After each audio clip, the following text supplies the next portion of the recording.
Thanks, Katie. We can just go forward to, I think it's slide 3. Yeah, there we are. Just today, what we were hoping to do is I'll share with you a little bit about the work that was done to get to where the acuity scale is at now. And then we've spent a few years doing that. And then what actually is the content of the scale, how we should implement it. And we will actually do a bit of a deep dive into the scale itself, where I'll take you through it and show you how we actually select a particular response. So that will be the first 3 bullets. There is my part of the presentation. And then Katie is going to talk about the actual practice perspectives. As you can see, how we actually integrate the scale into your practice and your work with clients, including informed consent, trauma-informed approach, and just making sure that the information you gather helps you support your client in the best possible way. The last bullet there, the data collection outcome tracker, we were intending to show you that today so that you could, right after this meeting, start entering information into outcome tracker, because that's obviously our preferred way of doing it, so that you can get that data and summarize that data whenever you want to. And it's also available collectively to all of us so that we can speak on behalf of all of the members. Unfortunately, we're having some technical problems with outcome tracker this morning.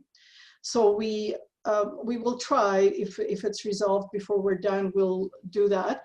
If not, though, we have some awesome options for you. We'll probably record videos of how to actually use outcome tracker and distribute it to everyone so that you can use it. It's fairly straightforward, but we will certainly be, if that's the case and we need to do that, we'll certainly be available, or rather Shaylin and others will be available to you to support you in using outcome tracker. So we can go to the next slide. And just one of the things to say here, I am most comfortable in a conversational presentations. It's I find it not optimal to just talk at people, but of course, when we have 20 people online, it's kind of hard for us to interact. But I'm hoping, as Katie said earlier, if people have any questions or comments or thoughts, I really would like to hear any of your perspectives as we move ahead. And there's the chat function or the raising your hand or however it is you want to speak to. And hopefully, Katie, if I miss that from somebody, I know you're there to stop me and let me know that I need to respond to somebody. So what is Acuity Scale? Quite often when we are working in the shelter business, we often say, year over year, I see people coming in, and what I'm seeing is a lot more complex people that have lots of issues that they're dealing with in addition to domestic violence. So there could be mental health and could be physical health, and it could be literacy or educational issues. There could be all sorts of stuff happening with children. And oftentimes we're asked by funders or others in the community, well, tell me how you know that the complexity has been increasing. And we have not been really able to say that in any concrete way. So Acuity Scale allows us to really summarize all of the issues or considerations or experiences that women have and children have that are in shelters or in outreach programs or whatever, and really say, this is the level of complexity we're dealing with, and this is how it's changed over time, for example. So we've called our scale IPV, which is Intimate Partner Violence Acuity Scale, which the idea really is nothing earth-shattering or new in a sense of the type of information it gathers. It really builds on the intake data that you already collect with your clients and goes a little bit beyond that to assess the levels of complexity associated with each issue. So we are making a real clear distinction here that it's intimate partner violence acuity scale to really help people understand that what we try to do here in the process of developing the scale is make it really relevant to women and children experiencing domestic violence. There's other vulnerability scales or acuity scales, as for example, Homeless Foundation has SPIDAT or FSPIDAT, where it measures acuity related specifically to homelessness. What we try to do here is to make sure that we were really reflective of the unique circumstances that women and children who are experiencing domestic violence, that we can respect that and fully represent that. So that's the real purpose of this scale. So why do we measure? Well, what's the purpose of actually doing this? I think I've already mentioned a couple of things. The first bullet here speaks to complexity of women's needs from gender-based domestic violence perspective. That is exactly what I just shared, is the development of the acuity scale really reflected the gender-based domestic violence perspective, accounting for the real experience of women and children.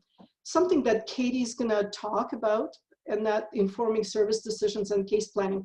So she will share with you how that scale can actually be used to support how you move forward with the client, how to engage them in the relationship of working through some of the issues, build on their strengths, and also consider the experiences and the vulnerabilities that are identified by the scale.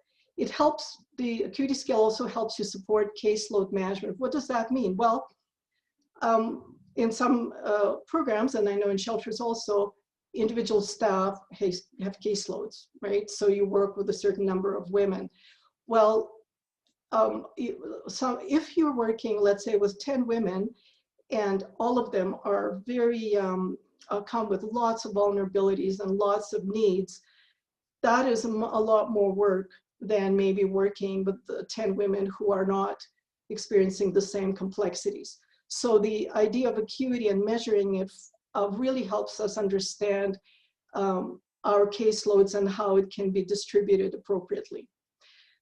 From the collective perspective, so acuity helps will help you internally within your shelter, but it also will help all of us as members of ACWS to speak on behalf of all of the 40+ members that are there across the province. And so we can really, by aggregating all that information, which is not just the acuity scale, but other work that you do with ACWS, there's real value in aggregating information across the province so we can speak with one common voice. And the acuity scale in particular will help us understand how things are changing with respect to women's complexity across over time, but also across regions. And we might find, for example, you probably know this, that in rural context, the access to mental health services or addiction services is really limited. And we can really use acuity scale to highlight some of those gaps in various regional contexts. So the other thing that we can do is it can help us inform promising practice development. So what does that mean? We can connect the complexity score to the results or the outcomes or impacts that women and children obtain from staying in the shelter. And we can say, this is the type of work that's required for higher complexity clients in order for them to be successful. You know, and we can talk about how that's maybe different for clients who have lower complexity or maybe a different focus on their complexity. So it's really ultimately about not just are things working well, but also what works well and for whom, right? And so it's that kind of, and developing practice is critical in your individual agency level, but also collectively. And of course, member advocacy, when we put it all together and we can speak on behalf of the whole Alberta about this is the complexity of women and children with CERB, and these are the resources that they need, and these are the gaps that exist out there, that really puts us in a good stead in terms of putting the message out there in terms of what members need and how they need to be supported in terms of resources. I think I'm just going to take a quick breath and see if we have, does anybody have comments, questions so far? I don't see any, so I'll just keep going. So this is just a quick overview of how we developed this scale. You can see that we started working on it in 2015. So the process was that we started doing this work with second stage shelters.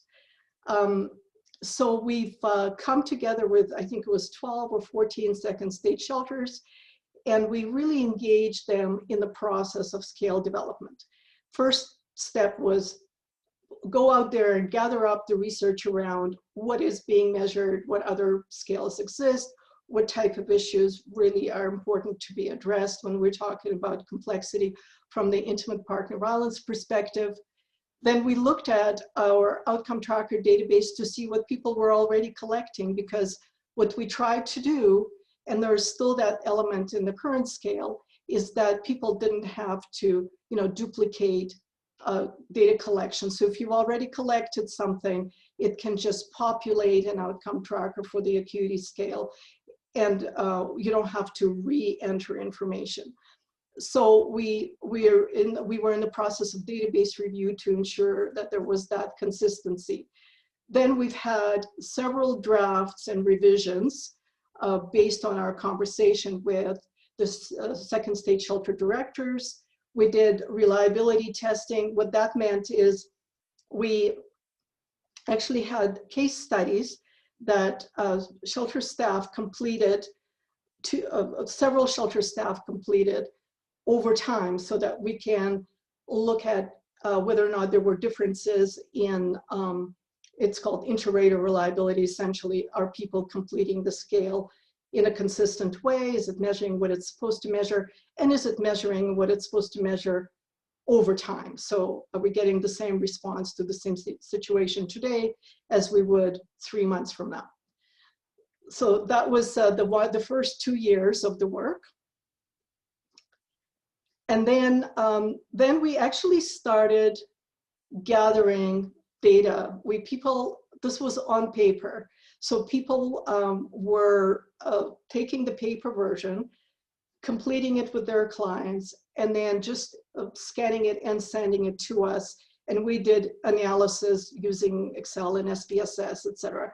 So based on that analysis, we kind of had back and forth conversations about changing and adjusting the scale to reflect fully what the, to make sure it reflected the complexity, the full complexity of the women and children in shelters. We worked, I don't know if policy-wise is a familiar term to people, but policy-wise, it's important to note here because they were the original supporter of this work. And they work with children, families and children, and they're essentially a research institute in Alberta that works very closely with Children's Family Services. So they were really interested in working with us around getting the acuity scale moving forward, and we're also interested in working with us possibly disseminating the results out there. And then in the last couple of years, we actually built up the outcome tracker platform, which is not functional today, but it will be shortly. And what the idea is that, paper versions were good for testing this, but now that the main testing is over, we can now start entering information into the database so we can all summarize it and use it in an effective way. So I think that's the history. piece. Oh, yeah. So Katie, I see you've uploaded Acuity Instructions into the chat. And that is perfect timing, because what we really would like you to do is make sure that you review those instructions before you start using the scale. It's pretty detailed. Katie, can we just quickly put it up just to show people? I just want to go over it really fast to give a sense of what's in there.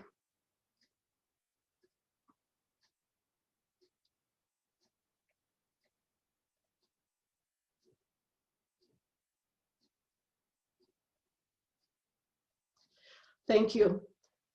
So you can see a bit of a description is a bit of a background, that some of it that I've gone through already.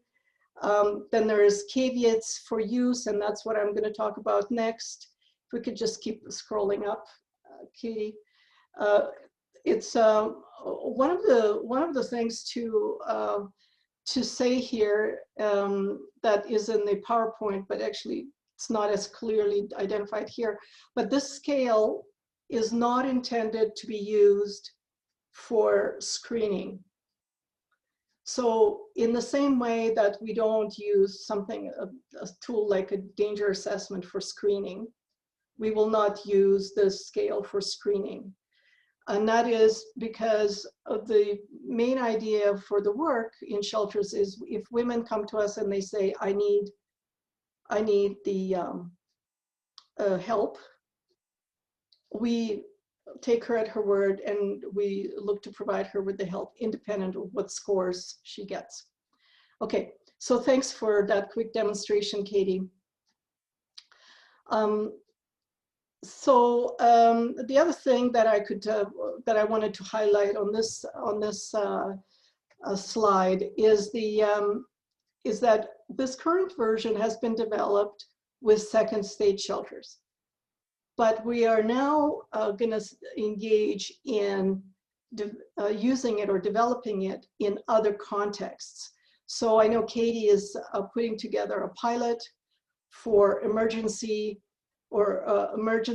shelter work, and how that scale could be used in that context. We are also, as part of some of the ACWS projects, you might have heard about Blueprint project, we are also looking to test that scale for use in the community-based services. So it could be immigrant serving agencies or LGBTQ serving agencies, or agencies working with Indigenous women and children.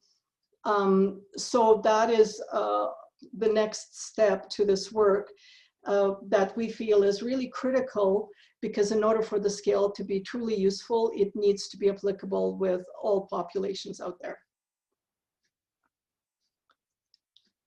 So now we're going to get into the scale itself, and I'm just going to do a quick overview of what is in the scale, and then we'll go through it, do a bit of a deep dive into the actual scale.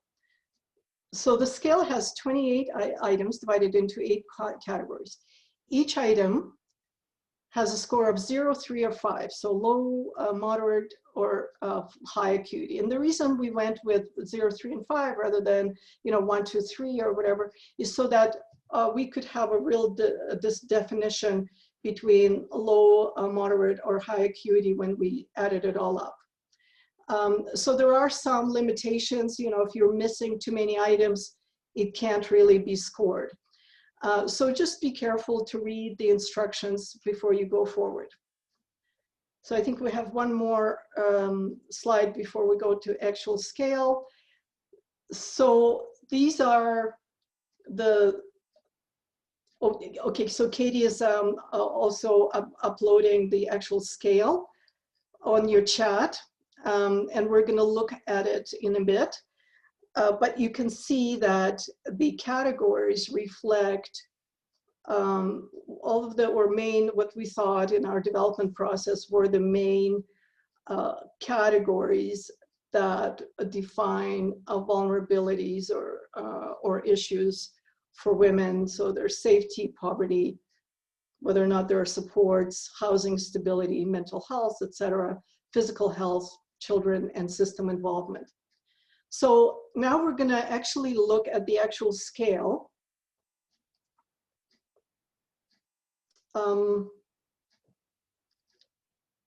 So I don't see any questions.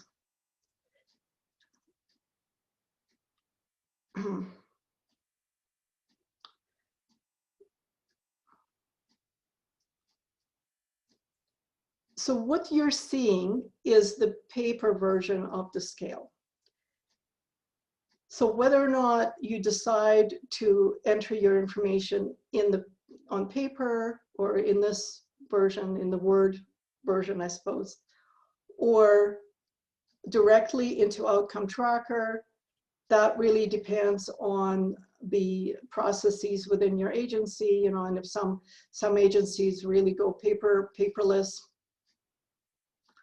and that is entirely up to you. But what this provides us with is the actual headings underneath the categories and the definitions for each of the scores. So one of the things that we did that's probably a little different than what we usually see with scales is we put the definitions right into the scale itself. And there's, you will see the same approach in Outcome Tracker. And that is because we don't expect that people will just remember magically every time all the differences that we're referring to in the definitions. And because the definitions are critical, absolutely critical to read before you score, because there are some subtle differences. So let's start with risk of femicide. I'm not going to go take you through every single one of the 28 items, but I'm going to just highlight a few so that you will get a sense of how this is used. So the first thing is, when you look at the scores of 0, 3, or 5, the general distinction is around, it's like this. 0 means there is no problem in that particular area, or it's very low. 3 usually means that there is something, a problem, an issue does exist, but it's well managed, okay? And 5 means that the issue exists, but it requires a significant support from shelter staff. So that's really the distinction. It's around the amount of work that you require, you need to do to support the woman effectively in the service delivery. So if you look at, for example, risk of femicide, let's not look at the second half of that, the or part. I'll explain that in a bit. So score 0 means that women report that their likelihood of lethality or near lethality is low or unlikely to occur. 3 means lethality or near lethality is high, and 5 means is severe or extreme. So for those of you who are using danger assessment scale, and I believe most of you probably are, you would go to the danger assessment scale to score this particular item. And you can see under the or underlined there, it tells you what danger assessment score fits into a particular box. You know, so if somebody scores between 18 and 13, then you would assign a score of 3 to safety. Those of you who are not using danger assessment, which probably wouldn't be many, but you will then need to, we do not want to force you to use it, but you will then need to make an assessment based on your interaction with the client around that first half of the summary. Okay, so whether, let's say, women report that their likelihood of lethality or near lethality occurring as a result of domestic violence is severe or extreme, and it's almost certain to occur. So if you don't have the DA, and that is the conversation you have with the women, then that would be a score of 5.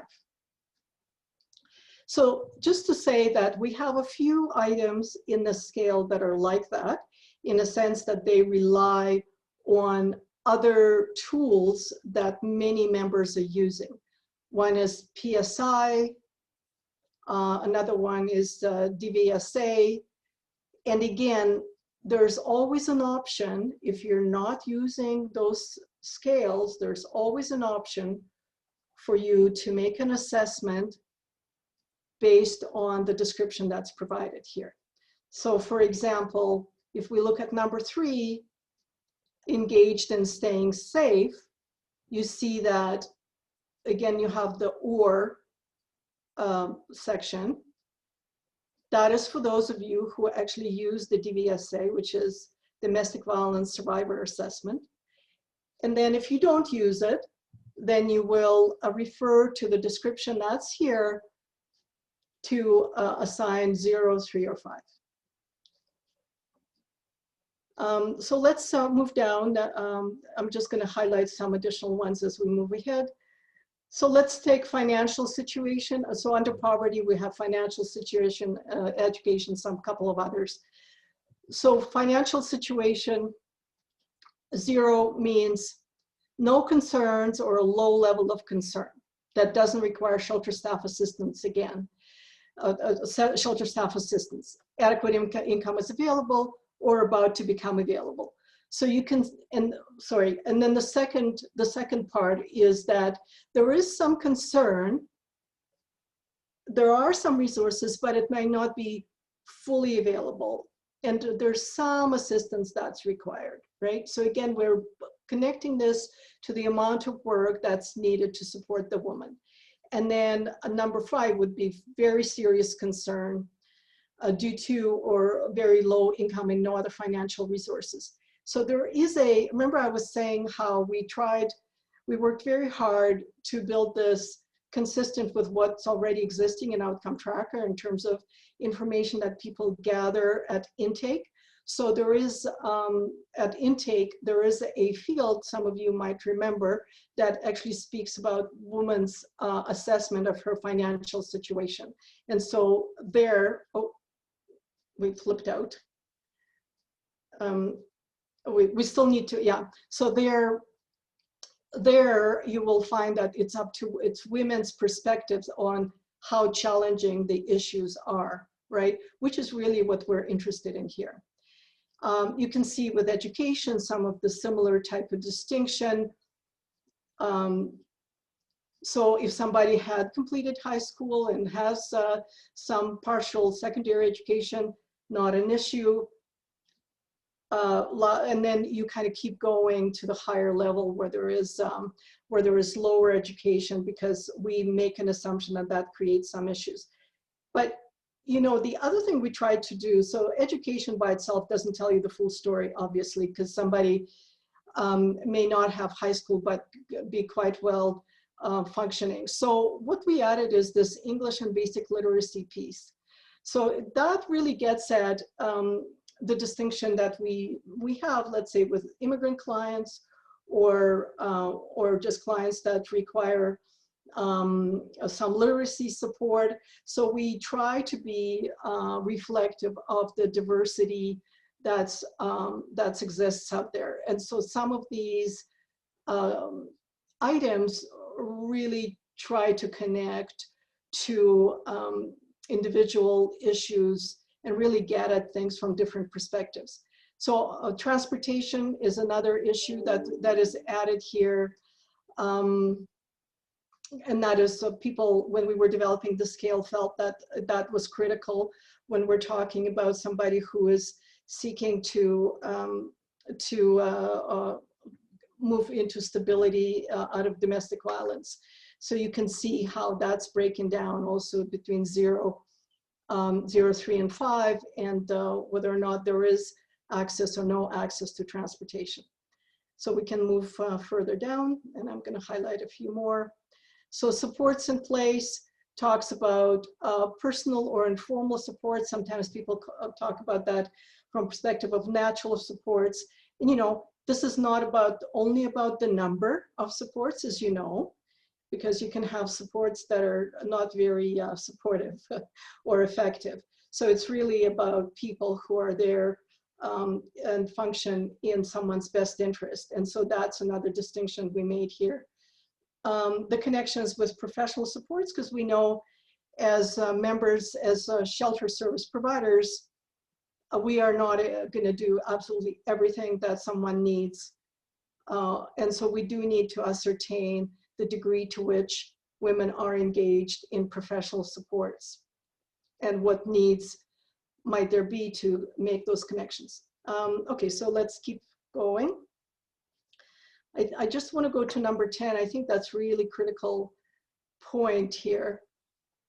We've worked quite a bit around this item, around how do we really reflect the vulnerabilities people experience when they are marginalized from various perspectives. So we put together this label of exposure to oppression or marginalization. And at this point, we're focusing on Indigenous or women of color, or LGBTQ, well, too. And there's probably, just to be really fair, there's probably a lot more other ways that women are marginalized. And so items like this might be ones that would still be developed as we keep going with our testing. So Katie asked, any questions so far?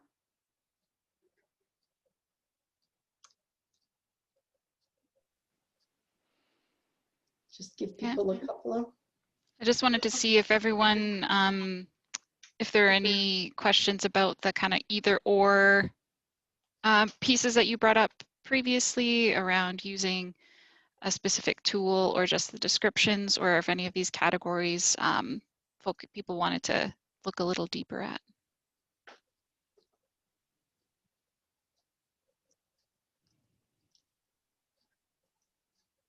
Okay, so there will be also an opportunity for questions at the when I finish up with my section here. Housing stability.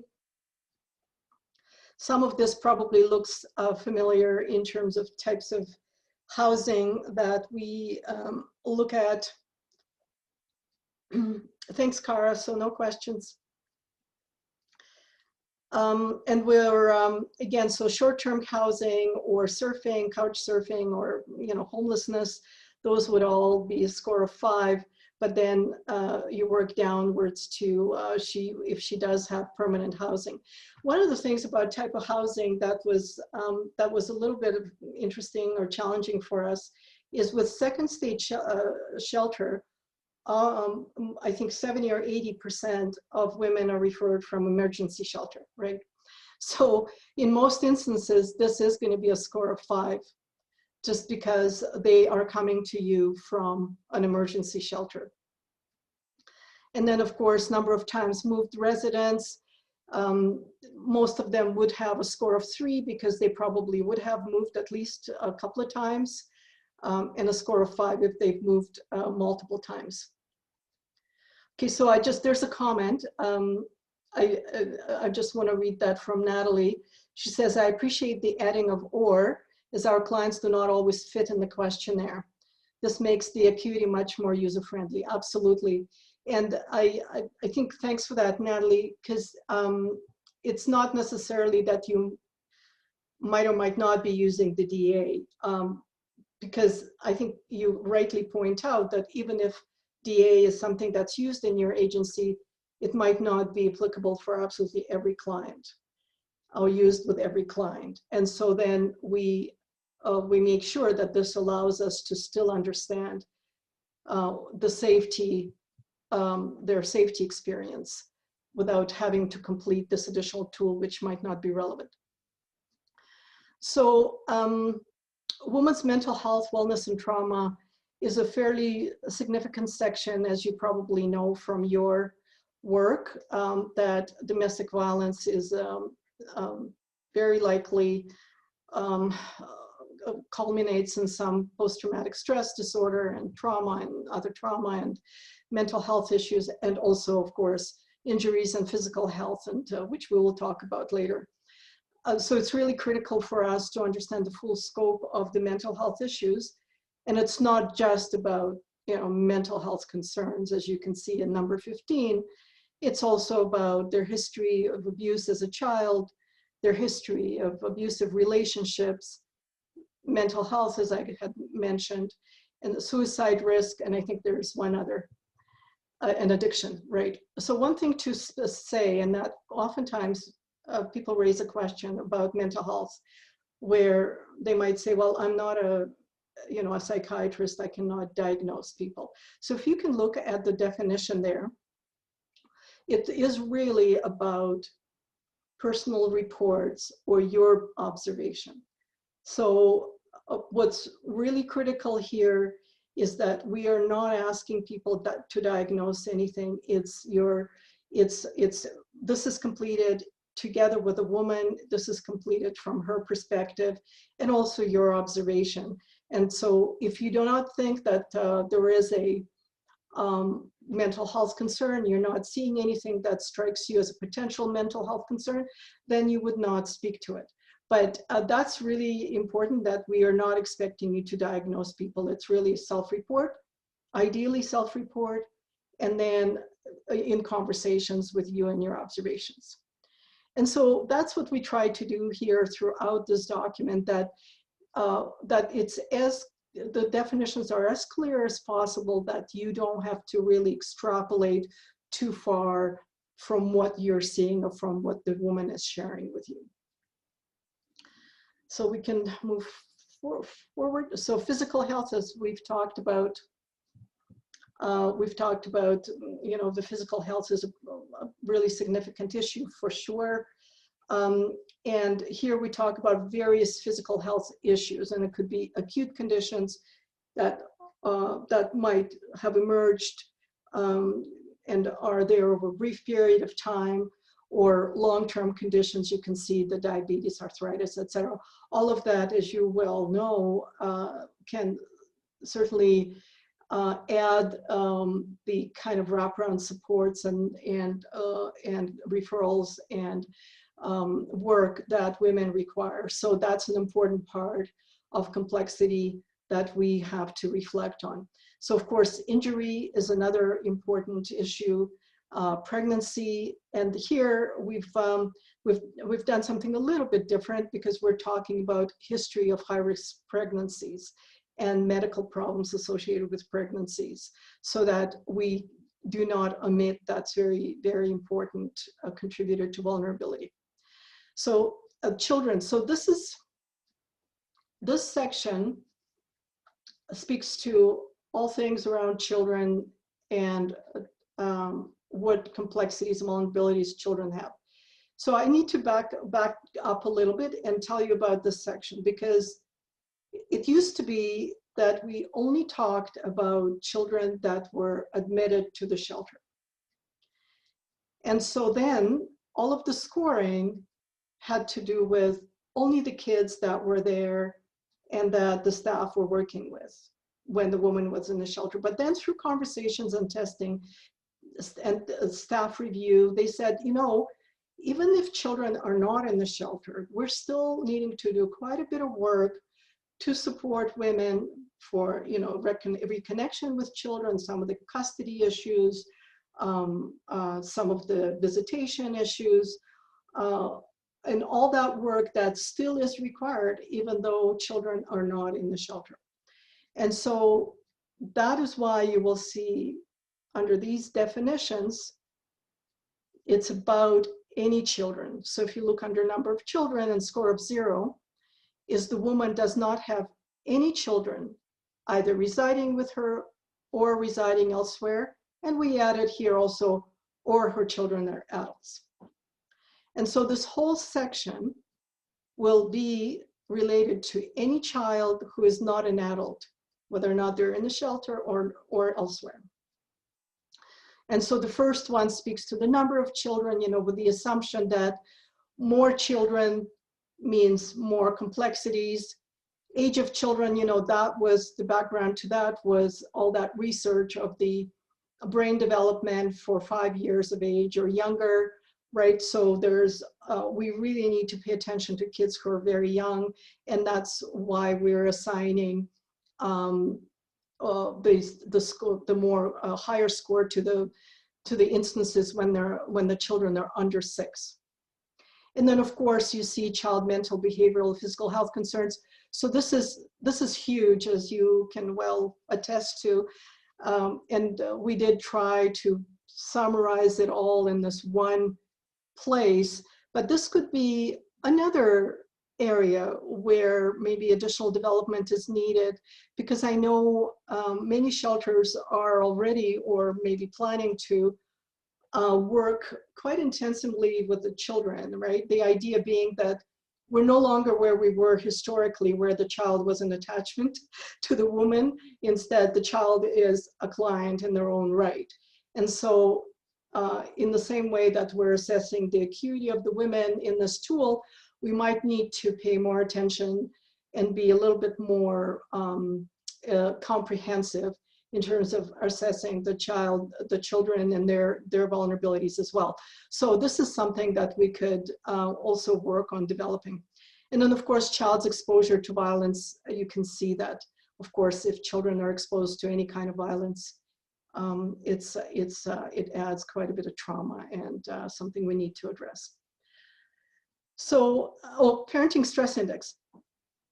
Somebody in your survey that Katie had sent out in terms of what you were hoping to get from today's training was to understand how to use parenting stress index. So just to tell you right off the bat, we're not going to be able to get into the detail of that, although I'm sure that Katie probably noted that, and she probably has already plans underway to support that, as she always does.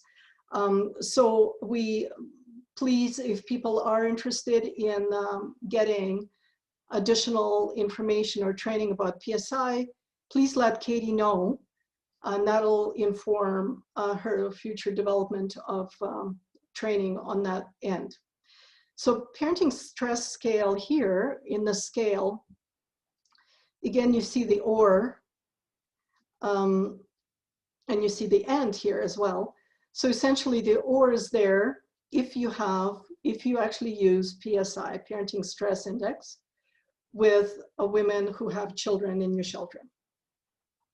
And then it's fairly simple then, as you just look at the percentiles when you score the PSI and you assign the appropriate 0, 3, or 5.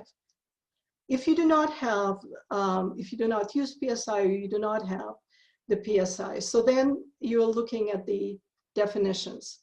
So first, again, we're looking at this preamble about the children, that they could be with her or elsewhere, or they're adults.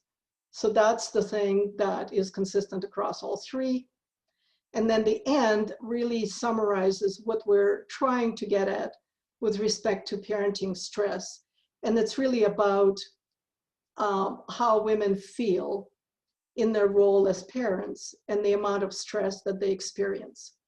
Again, this is not a diagnosis. It really occurs in a conversation with women, and you both come up with a common understanding of where she is at in this area. So we can move forward. So that's the last little bit is this speaks to system involvement. So this is a bit different than, again, that maybe just straightforward practical elements associated with complexity. What we really tried to get at is the overall involvement with systems, which in some instances can be a good thing because they're connected professionally, which we measure somewhere else.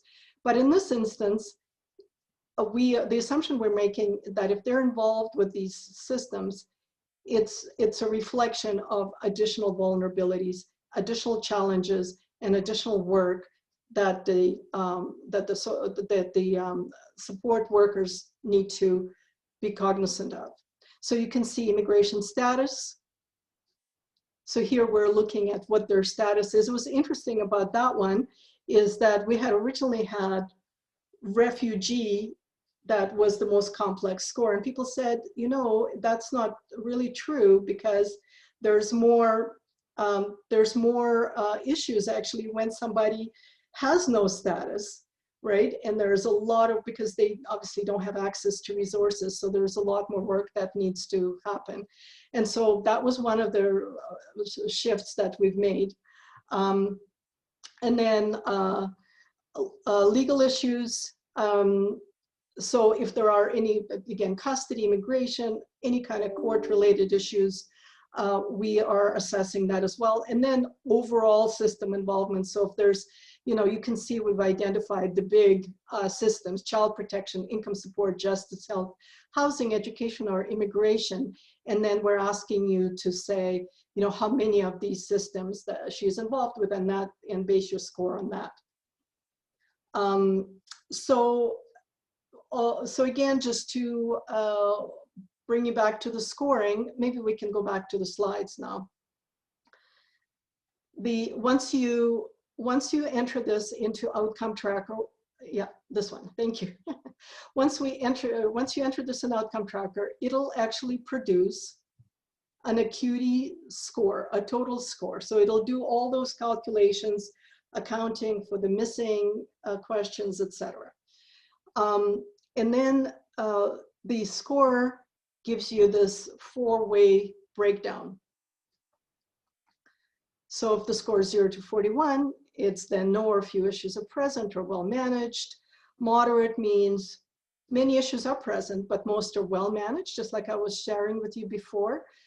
High is many issues are present and require services and supports beyond those provided. And then very high is issues are present in almost every area, and almost all require shelter services and supports. So again, outcome tracker will calculate that for you. And in outcome tracker, there are actually already reports that Christoph had developed that in the outcome tracker video that we'll produce for you, you'll be able to see how to go to those reports and get the summaries related to your clients in your shelter about the Acuity Scale score. And I'll just show you on the next slide, I'll just show you some examples of the results that we've seen. This is the result from some of the piloting we've done over a predetermined period of time with second stage shelters. And you can see how almost 70% of women are in this high or very high area. And in the table, you can see the areas where they're particularly high. You know, so safety, housing, children, system involvement, mental health actually are probably the top 5. So, so this is just a very two-dimensional summary of the results, but of course, we want to go beyond this with the Acuity Scale, both on the collective level and as well as within individual shelter, because it's not just seeing this, but it's also looking at how that scoring changes over time, right? Which is when we can say, oh, last year we had this complexity and this year we have this, and this is how it's changed. And we can say, yeah, complexity is increasing, and maybe across Alberta as a whole, or maybe more especially in some areas, or more and more especially in some regional geographic areas, some catchment areas. We can also say, how does acuity impact our results? Where we can look at maybe their goal achievement and say, you know, some of the women with really high acuity have the most barriers, let's say, in achieving their goals, let's say mental health or addiction, or maybe women with higher acuity are more likely to be the ones who are not staying in the shelter as long as maybe are asked to leave, you know, and then and then from there we can speak to what kind of supports might be helpful to put in place to make sure that they remain in shelter. And this is where trauma-informed approach comes in, that we actually, let me just say this, that through our previous data analysis, before we moved to trauma-informed approach, we actually found that women with mental health and addictions were the ones that were least successful in the shelters. And so that was partially a reason for this big shift within the shelter membership to move to trauma-informed approach. And so we can then also ascertain how our implementation of these new practices actually impacts our results. And so maybe women with higher acuity scores might be remaining for now a longer period of time. So this is something that would be interesting for us to check. So next, we can go to the next. I think this is my last one, right, Katie? So I'll just summarize, and then maybe that might be a time for a break and questions actually as well. So what we're asking once you use the outcome tracker is in the same way that you do your intake. I'm just assuming that for most of you, when you complete an intake, it's not a kind of a one-day process. It's an ongoing process that's grounded in development of positive, strong relationship with the client. And so it's the same thing with the acuity scale, which, by the way, interacts quite closely with your intake data. So that's why we're saying first month of admission. And remember, I was talking about we work together with a woman to come up with these scores. It's not just your assessment or just the woman's assessment. It's the conversation. And the important thing here is to avoid interpretation. So we really just want to provide scores based on what we see rather than what might be possible or what is a hypothetical. And using definitions, again, as I've mentioned earlier, please do read those before scoring. And just one more comment to make here is that Outcome Tracker already has a capacity for the acuity scale to be completed more than once. So acuity scale itself can function as an outcomes measure. So how are things shifting over time? Are the scores decreasing over time? Is the complexity decreasing over time? So that is something that we are hoping to explore and go forward. And if you are interested in doing that, you can do that already. Of course, there needs to be process that needs to be put in place that you need to discuss in terms of how often you would do it, what would be the context for it. So it needs to really fit within how the shelter works in terms of the goal attainment scaling, let's say, or pre-post tracking, or any kind of processes that you already have in place. So I think that's my last slide.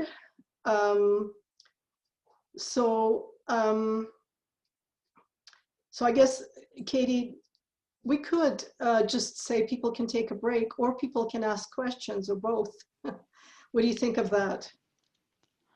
I think maybe we can give a few minutes for folks if they have any questions right now, and then we can maybe take a 10-minute break and folks can maybe think about it a little bit and come back and we can have another opportunity for questions if people will come up with some over the break.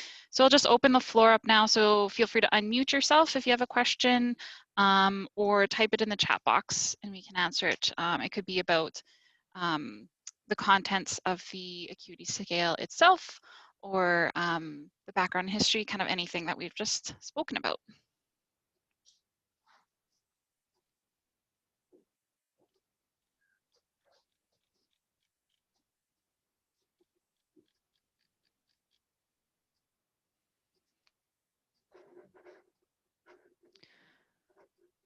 One thing I would be interested in, if folks have comments that they're willing to share, just in terms of looking at the contents of the Acuity Scale and how they see these categories kind of resonate with what they see in the lives of the clients coming up, and if even at first glance, if they think that these would be things that would be helpful in terms of supporting clients.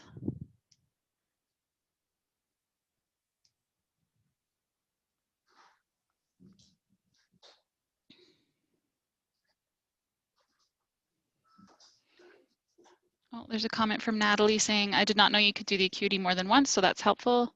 Yep, there's that capacity to do it.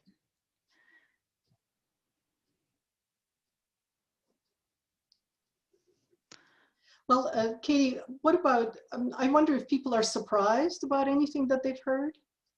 Was there something that was like what Natalie had just said, like doing acuity more than once?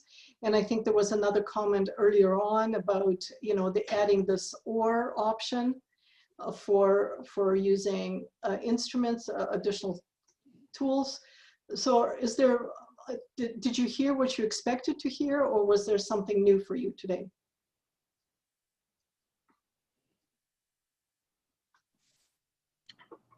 I'll just jump in, Irene. This is Kara speaking. I just have a question about the question number 3 on the acuity scale. So engaged in staying safe. Can we talk a little bit more about the Dbsa score and what that means? I'm not actually familiar with that acronym. I do appreciate that we have kind of either option, but just would like to know a little bit more about that. I apologize if I missed that piece. No, that's okay. Dbsa stands for Domestic Violence Survivor Assessment, and it's a scale that ACWS has trained to, and has. Oh, Katie, you're going to show it? Oh, that'd be great. Yeah. Okay. That ACWS had trained to, and she brought in a person who developed it for training. This was years ago, and essentially it's kind of a readiness scale. Do you know, like, do you know those readiness scales where not ready, somewhat ready, very ready, all of that? But this scale, this readiness scale has to do with specifically domestic violence and response, and how women's readiness to kind of move forward and keeping herself safe. And so that's what you're seeing in these definitions. They're directly taken out of that scale. But maybe we can distribute that, Katie, to people in case they're curious and would like to review it. Yep, I think I can do that. Sorry, I'm just gonna try and pull it up here so I can show folks what it might look like. Thanks for that information, Irene, much appreciated. And I would love to see it for sure. Awesome, okay. Yeah, there it is. Yeah, so thanks, Katie. That was pretty fast finding stuff. I'm impressed. So so this is about her. So pre-contemplation, contemplation, preparation, action, maintenance should sound familiar to those of you who have done some readiness scoring in the past. So it's the same type of layout, but we are looking at very concrete headings there. Can I just go back to the table? Yeah. Oh yeah. So issues about safety. So is she ready to kind of address some of those issues? Issues about culture. This one is a little weird, has always been about the Dbsa, because culture here doesn't really mean culture in the sense of, you know, indigenous culture or some other culture. It's more about culture. It's more about, I think, what they think about their relationship more than real culture. Then issues about health and addressing that, and then strength and skills and essentially who you are as a person, self-identity, and moving forward with that. And so there's a scoring attached to this, and you assign a number to each, I believe it's category, and then it averages itself out. And we also have DBSA in Outcome Tracker if people are interested in using this. I think that's probably, and we can distribute it for people if they want to see it. Yeah. Yeah, I'll send it out in the follow-up package along with the slides and the link to the video of this training. Yeah. Okay, awesome. Okay, so those were some really great questions. So yeah, so DBSA is something new. I think the other new thing that I wanted to highlight is this focus on children and looking at all kids, not just kids in shelter. It's looking at the full scope of someone's experience on an individual basis, but also in terms of their supportive systems, but also bigger systems, and reflecting the gendered circumstances of domestic violence and making sure we don't forget that. So I think, yeah, I was going to say, if there are no more questions right now, maybe we'll take a 10-minute break, come back at 20 after 11, and pick up with the next piece, give people a chance to stretch your legs. But yeah, if you do think of a question on the break, you can ask it when we come back. Okay, all right, so see you in 10 minutes, everyone. thanks, Katie.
Hope everyone had a little good break.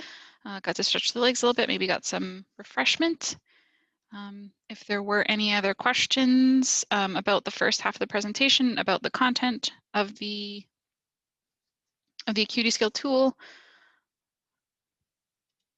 background, anything at all?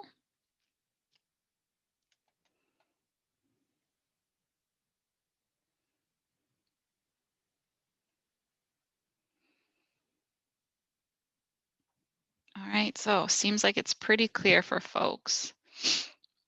All right, so thanks for sticking around. So we'll move on to kind of the next piece, which is looking a bit more at kind of like the nuts and bolts, the logistics of implementing this tool. And so I know there's I saw from the survey that I sent out for registration that there's a pretty even split between folks that have never done any of this Acuity Scale work, some people that kind of have done it a little bit, kind of occasionally, and then there's a few people that are using this this tool pretty consistently. So for this section, it's going to be a bit more interactive. I'm going to ask for people's kind of thoughts in terms of like how they might see using this if they haven't used it before, or if they do have more experience in using it in their shelter, some of their experiences and their approaches around that. So it'll be hopefully a bit of a back and forth, and we can provide some information and also help develop kind of the training and everything, the guidance that we provide second stage shelters, but as well as emergency shelters moving forward in introducing this tool. So the first thing, just kind of an overview of this section. We're just going to be looking at some general considerations for creating an implementation protocol for your shelter. And so that sounds really formal. That's just kind of the phrase we use. That's the phrase that we use around the danger assessment tool is the implementation protocol. And basically, that's kind of like your step-by-step practical guidance that you can give to like a new person to help them understand how they're expected to use this tool and how they can use it to both inform their work, but also how they can practically carry it out. Looking at what it means to use a trauma-informed approach, going to look specifically around like information gathering activities with specific women, but then also really like a discussion around what it means as an organization to be kind of trauma-informed. A really important piece around looking at relational informed consent, how we can support relational informed consent throughout the whole process of information gathering for the Acuity Scale. And then we're going to look at an example of how one of our members has used the Acuity Scale to inform practice and really made it their own, and encourage some discussion around that.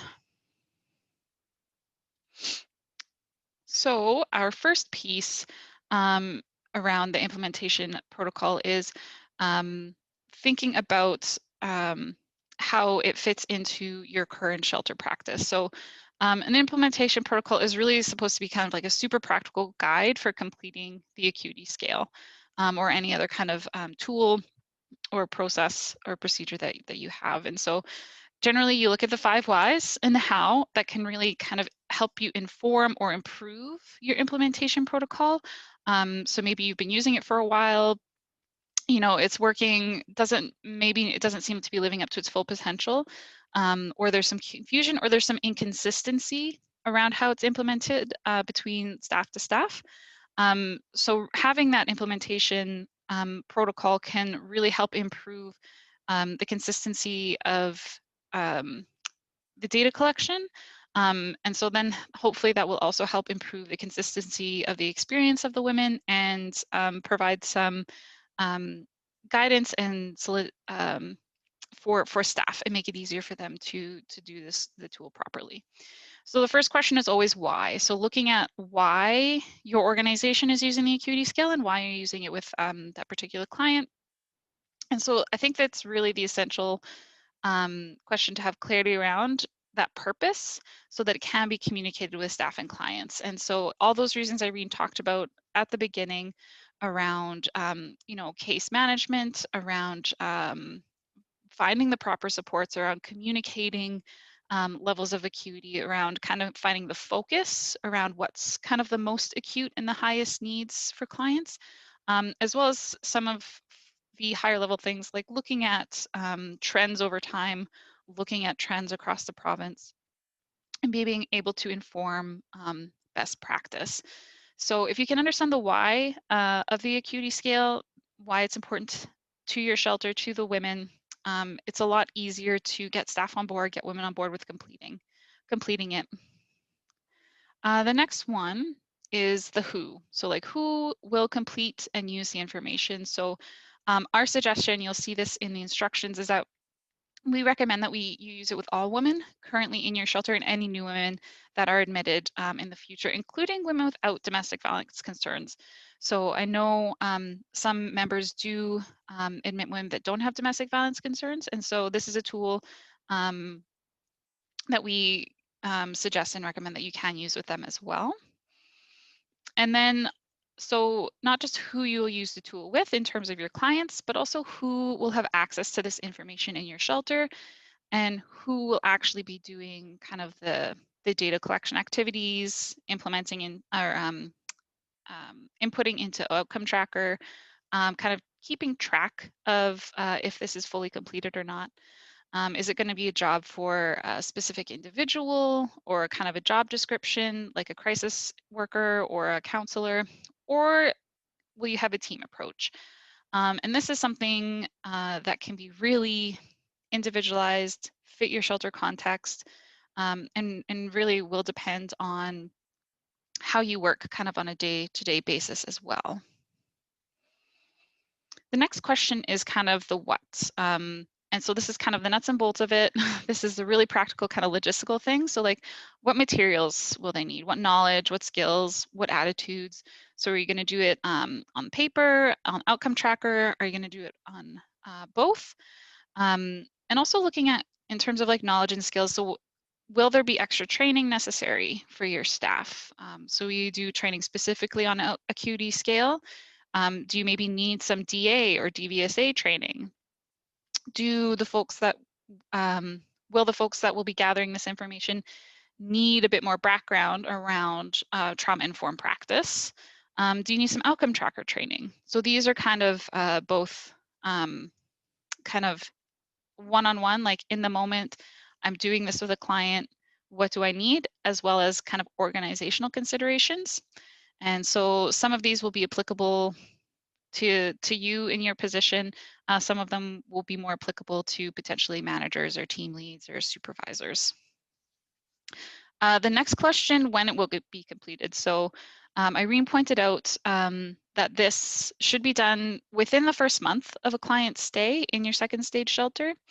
And it is quite different than something like the danger assessment, where the danger assessment is completed in one sitting. It's kind of like a discrete piece of work. The acuity scale can be completed over time because there are multiple components that can be added to over time, and they include multiple information, pieces of information from multiple sources and people. So thinking about the timing, thinking about when those other processes tend to happen in your shelter. So if you tend to do the DA quite early, if you do the PSI at a different time, then thinking about the timing around when the acuity scale can be completed and kind of incorporated into the work that you do with women. The other thing that Irene pointed out earlier is that the acuity scale can be completed more than once. So if a woman is there for a few months and you and she want to see if progress has been made around certain aspects of the acuity scale, you can do it again to kind of do that comparison. And so the acuity scale is also something that when relevant information becomes available over the course of the woman's stay, you can again update the information on her admission form and the acuity scale. And so then you can track that potentially as a separate score. If it is, certain information comes to light a few months later, or something changes, yeah, you can track it as a second score. All right. Natalie had a comment in there. So I appreciate the expanded acuity descriptors so the WHO becomes more inclusive. Ability to complete the DA without a DA completed, yes, or until a client is ready for it is very helpful. Helps bring more on trauma informed. We can still complete it in the first month. Exactly. So yeah, the tool is nice and flexible, and so it does allow you to kind of get that kind of baseline right away while being trauma informed, and so you don't necessarily have to push her to complete all of these other separate pieces like a DVSA or a DA or a PSI before she might necessarily be ready. The where will it be completed and where will the information be stored? So the where, you know, is it going to be a separate room, intake room? Again, this is probably going to really depend on where you do kind of your intake procedures, maybe where you do some of the other assessments, and also who will be doing some of these assessments.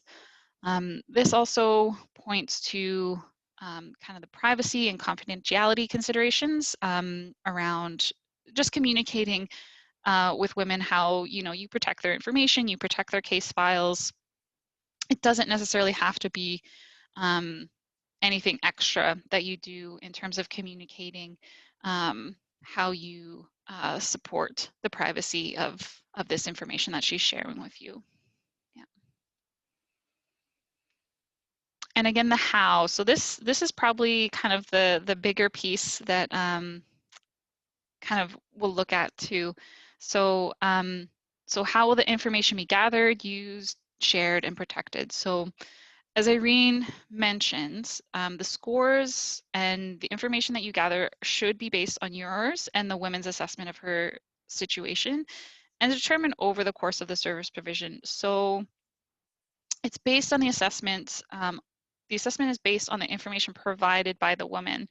And again, as much as possible, minimizing the interpretation of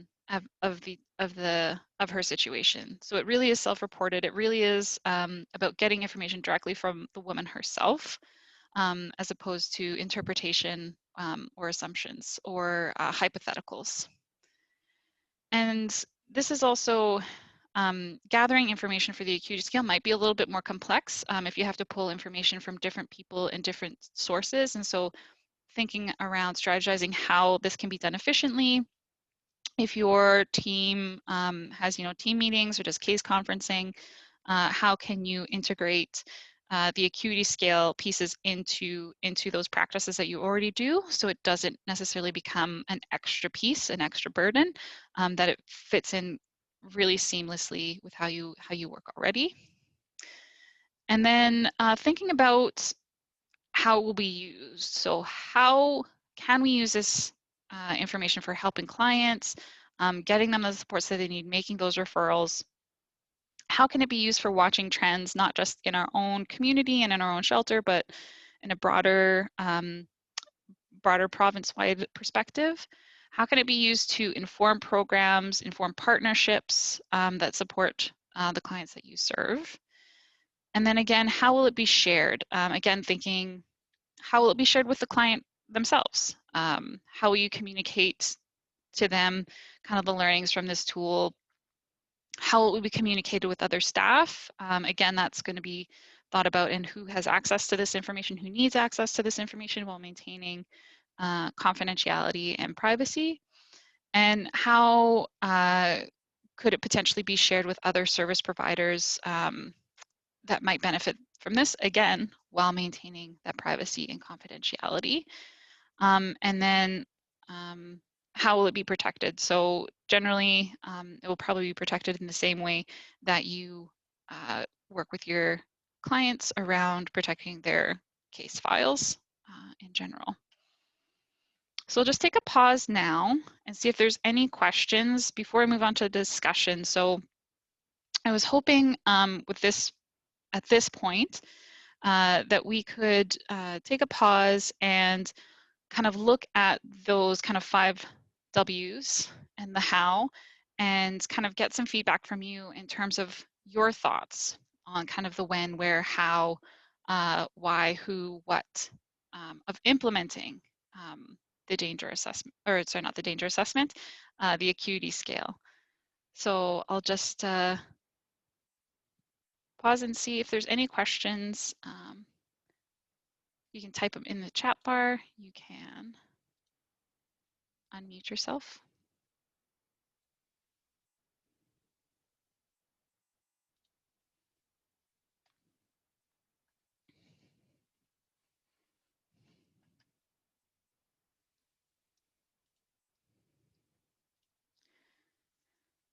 Okay, if there's no questions, I guess I'll pose a question to the group.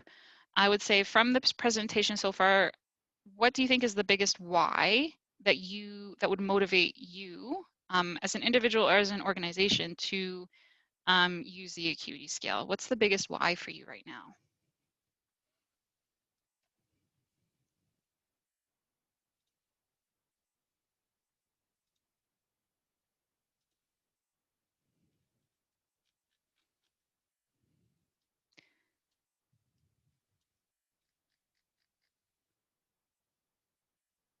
Does anyone want to volunteer a why?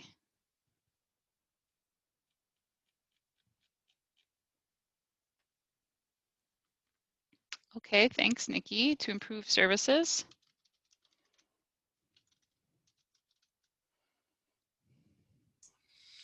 Hi, it's Cindy. You know, we're doing the impact training right now, and I think doing the acuity scale will actually be able to give us the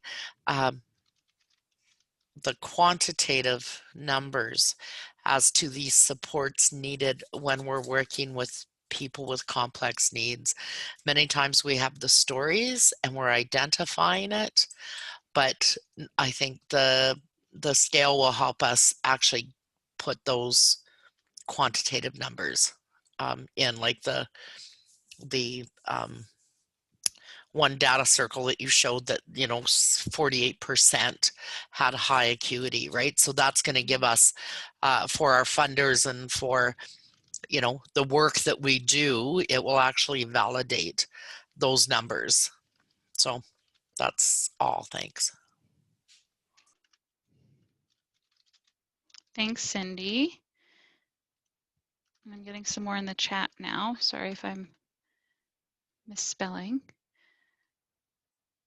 That's really great. So yeah, getting some more kind of quantitative data, qualitative data to support that quantitative stuff around the scores, around what you know is already happening, to turn it from anecdote into something that's more consistent and could be considered data. Information, lots of stuff. So case planning, thanks Carrie. And from Kara, would be information gathering to get a better assessment of client's story, determine best internal supports. Planning to help determine what members of our team might be the best fit. Okay. Okay.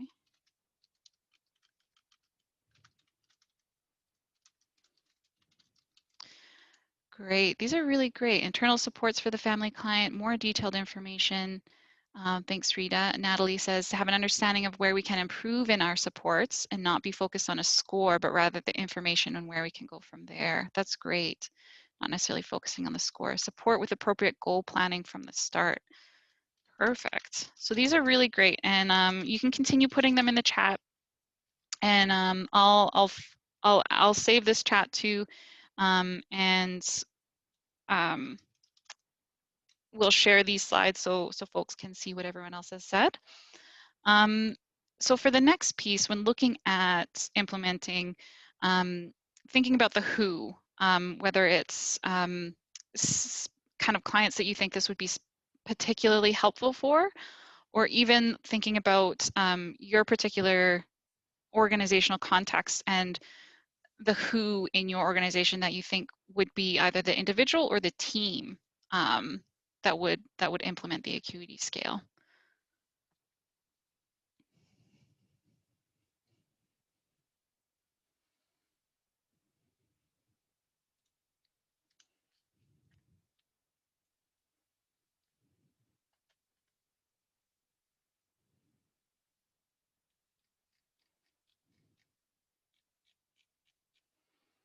Is anyone jumping up and down over there saying, I'm doing it, I'm going to take it on in my organization, it's going to be me? Or thinking that they'd like to have a team around them to complete this?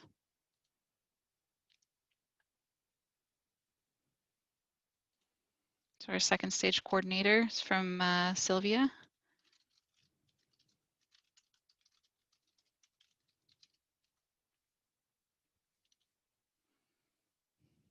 So Sylvia, for you, that would be kind of one individual that would do the whole thing, or kind of be the person that kind of oversees and makes sure that this process happens, that they are being completed?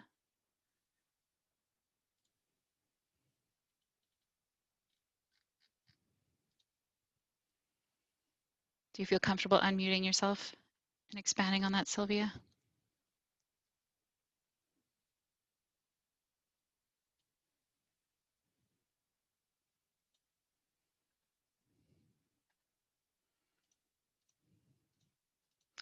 Thanks for that. So it's kind of a team approach.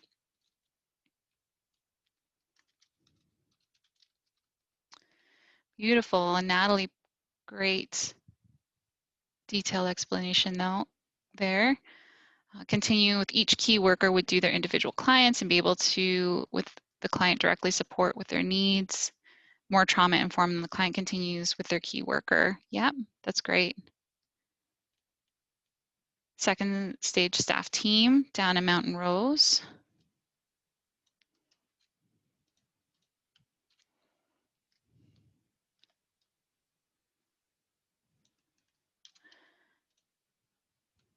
There we go. Got some great variety here in terms of how folks would pursue this. All right, and so that's very helpful. Now, in terms of the what additional supports do you think your staff would need in order to effectively implement the Acuity Scale? Would they need more training? Would they need different processes and procedures? What do you think your staff need in order to effectively do the Acuity Scale? Or yourself, what do you need?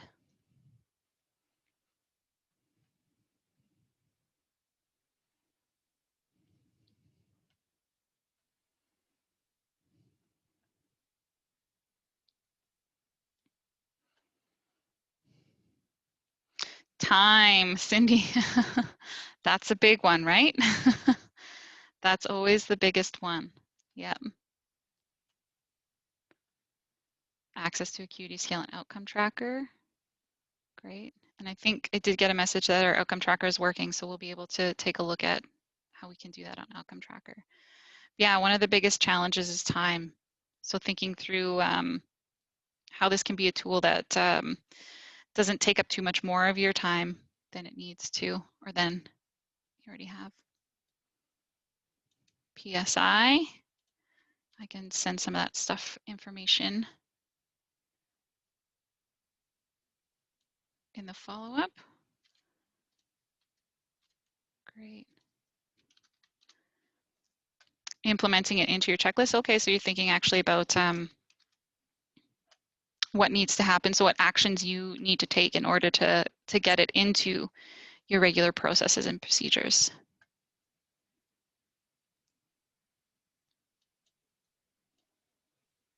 And again, another time. Time is always a big one, right? I'll put that in all caps.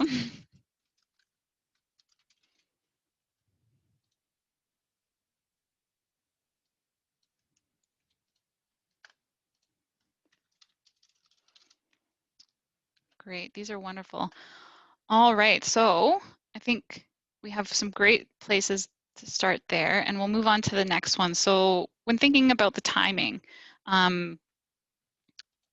working with women, when do you see this fitting into the processes of your second stage shelter?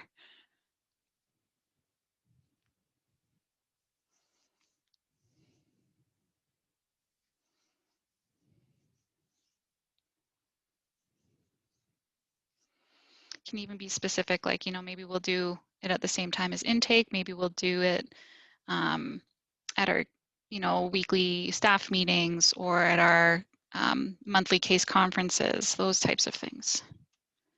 Okay, at intake. Perfect, thanks, Kara.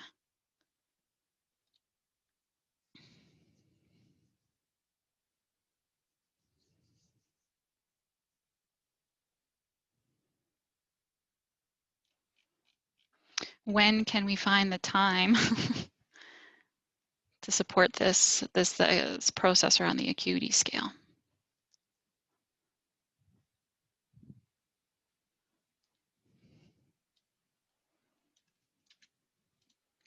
Within a month of intake? Mm-hmm.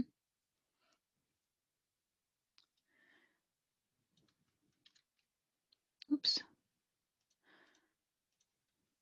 So Sylvia, it looks like you have a fairly detailed idea of kind of the process that your team would take of doing the DA, goal attainment, PSI, and then completing the acuity scale. Very good.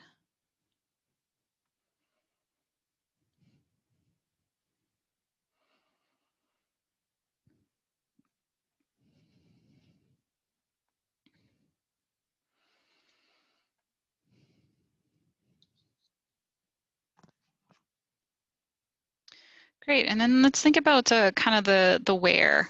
Like, oh, there we go. And then again, Sylvia, within a 6-month period. Repeating it.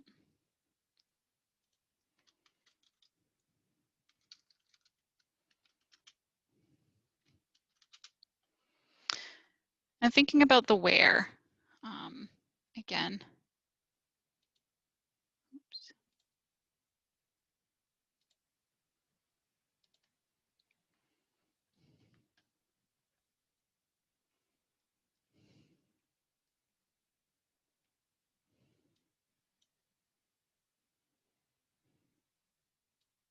Thanks, Natalie. That's great insight around intake, but still at a point a little bit later where the client has a chance to develop a good relationship with their workers and with the staff.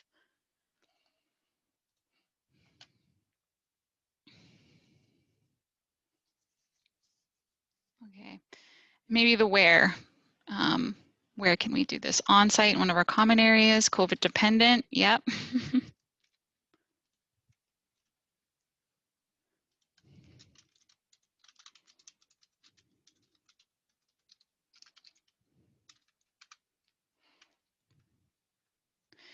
And also thinking about potentially where this information will be stored.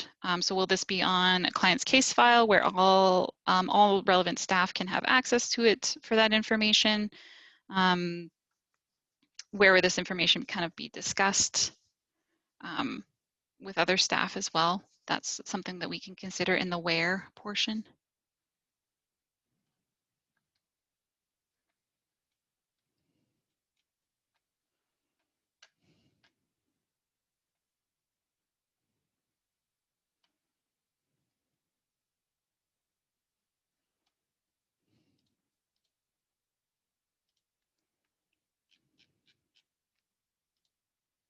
Oh, sorry, folks.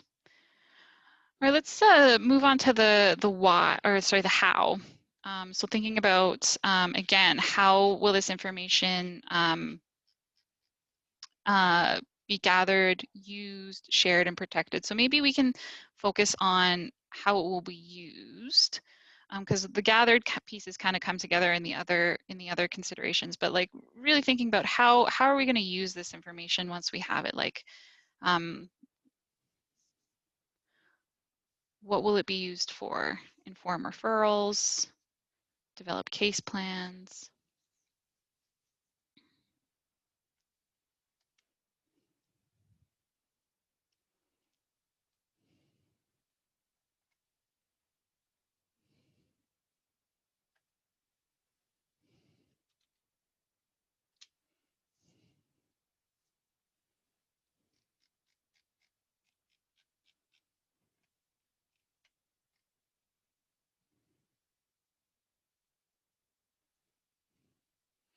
All right, so further case planning.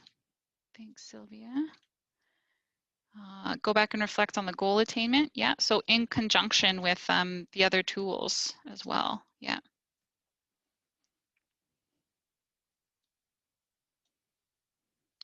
To show the client how far they've come. That's a really good point, Natalie. That's a really, really great way that this tool can be used and where staff can still support. Goal planning and safety planning. Yeah. Thanks, Karen.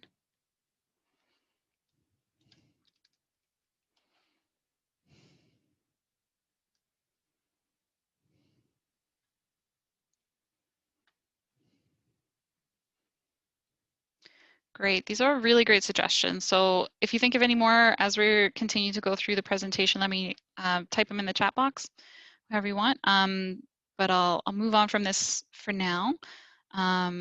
Thank you so much for your input and humoring me and being interactive. I know sometimes it can be challenging over Zoom. But we have some really great information here, and I think incorporating this into kind of our future learnings and our future trainings and sharing it with other folks as well. I think I really appreciate the folks sharing this information from experience. I think it probably is really helpful for the folks that are kind of just maybe embarking on using the Acuity Scale for the first time.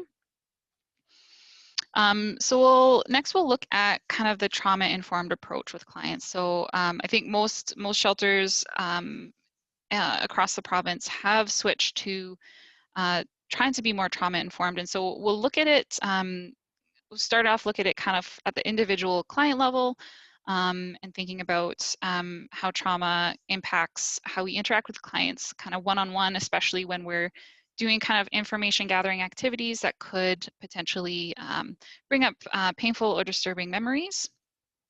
And so I'll just do a bit of a review. Most of you are probably familiar with this this information, but I always like to kind of like ground it in some of the basics. And so when we think about trauma, like we know that the women and children that come to us have experienced quite a lot of violence and trauma at different levels, and gathering information about their story, about the abuse that they might have experienced, about not even just the relationship abuse, but you know, potentially other things that we talk about around around poverty, around system involvement, around potential immigration or pre-migration stories, can be triggering, can trigger trauma. And that's always a concern when we're doing information gathering activity, is that desire to avoid interacting with women and asking her for information in a way that is re-traumatizing, as opposed to healing, as opposed to relational, and as opposed to building a rapport and building kind of a therapeutic relationship between clients and staff. So always keeping in mind these stress responses that can occur and that can overwhelm women's abilities to participate fully in an information gathering activity.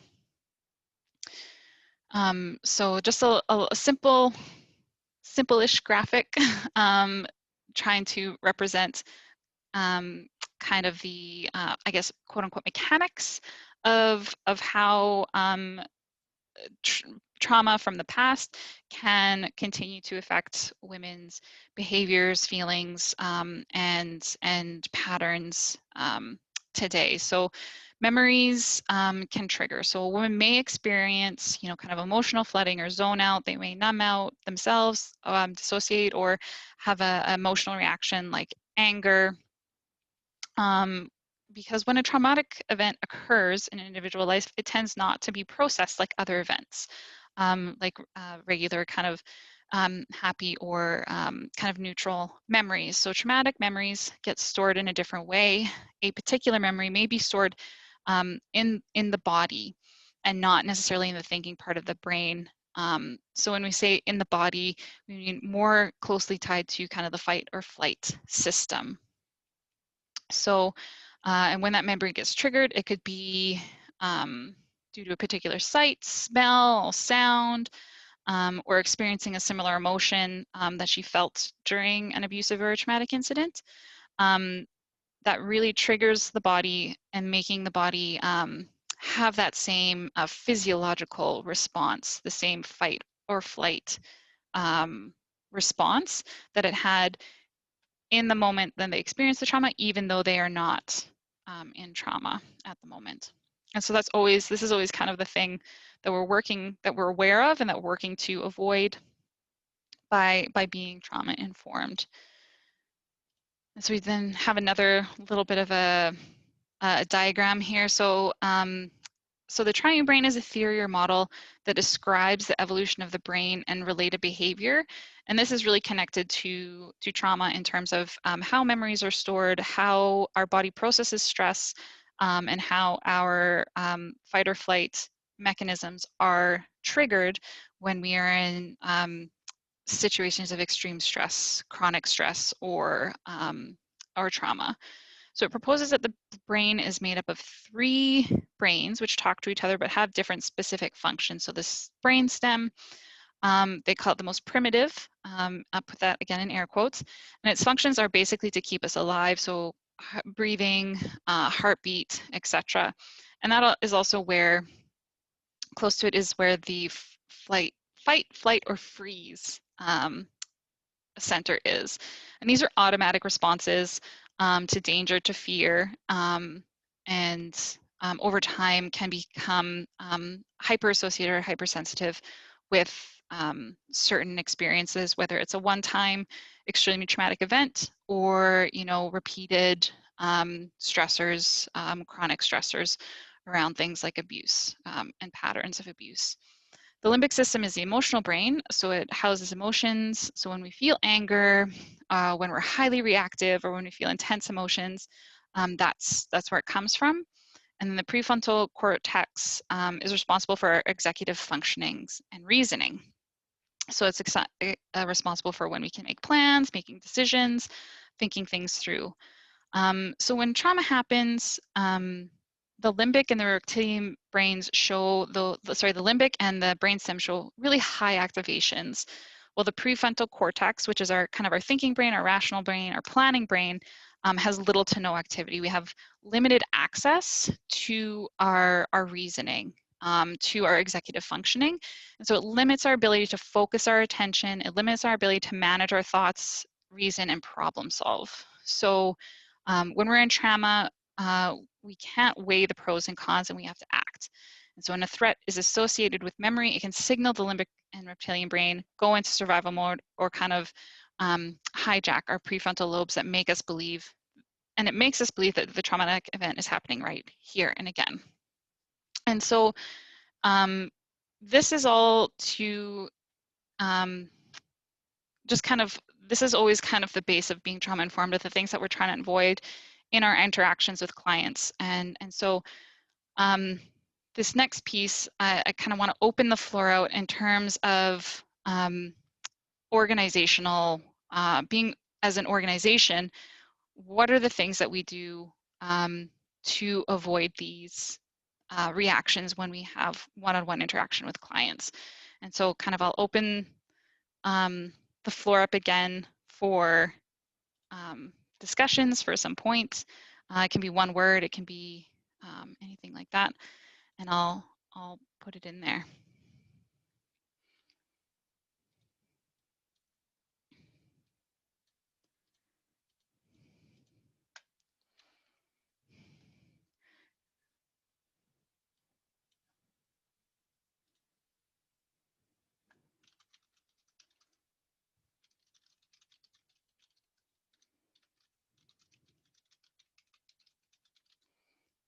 So what are some important things that you'll do for clients to try and avoid that? So creating a safe space. Can you speak a bit more about that, Kara? Like what are some things that you do to create safe spaces for your clients when you do kind of information gathering activities, or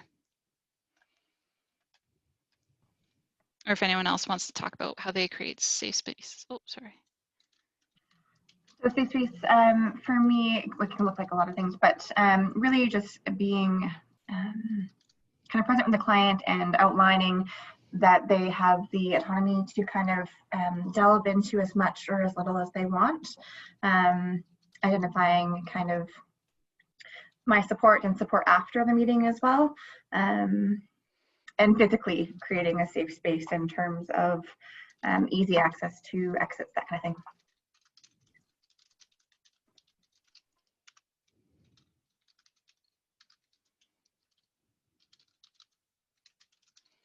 Great. Thank you so much, Kara. That's really helpful. From Nicole, building relationships and rapport before asking questions related to past history. It's a great one. Put that in there.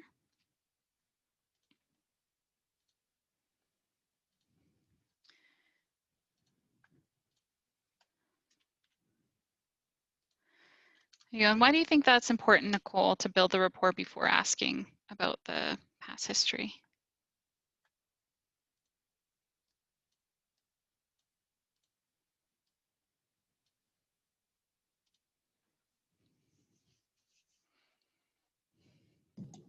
I think building the rapport establishes trust, and also showing the client that you're going to be there to support them, even if they're not choosing to share or delving into their history, that you're going to be there regardless of their responses.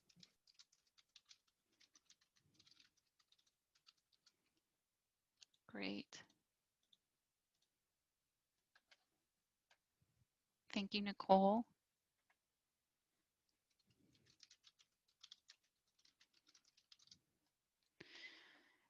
Anyone else have anything they want to add around what they think really creates kind of a trauma-informed approach?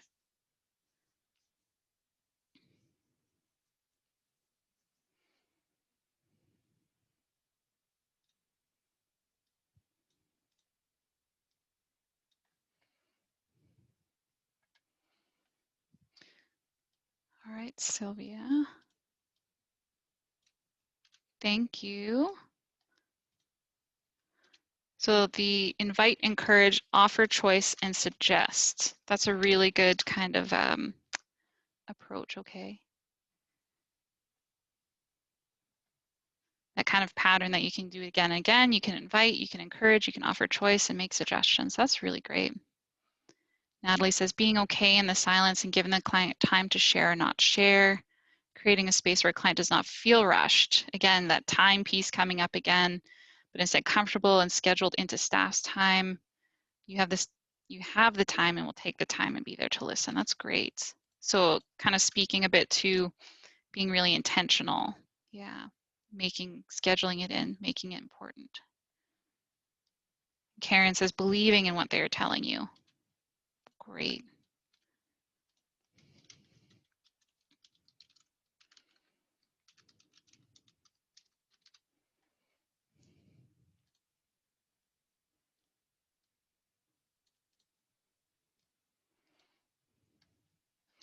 This is all wonderful. Thank you everyone for your willingness to contribute to this.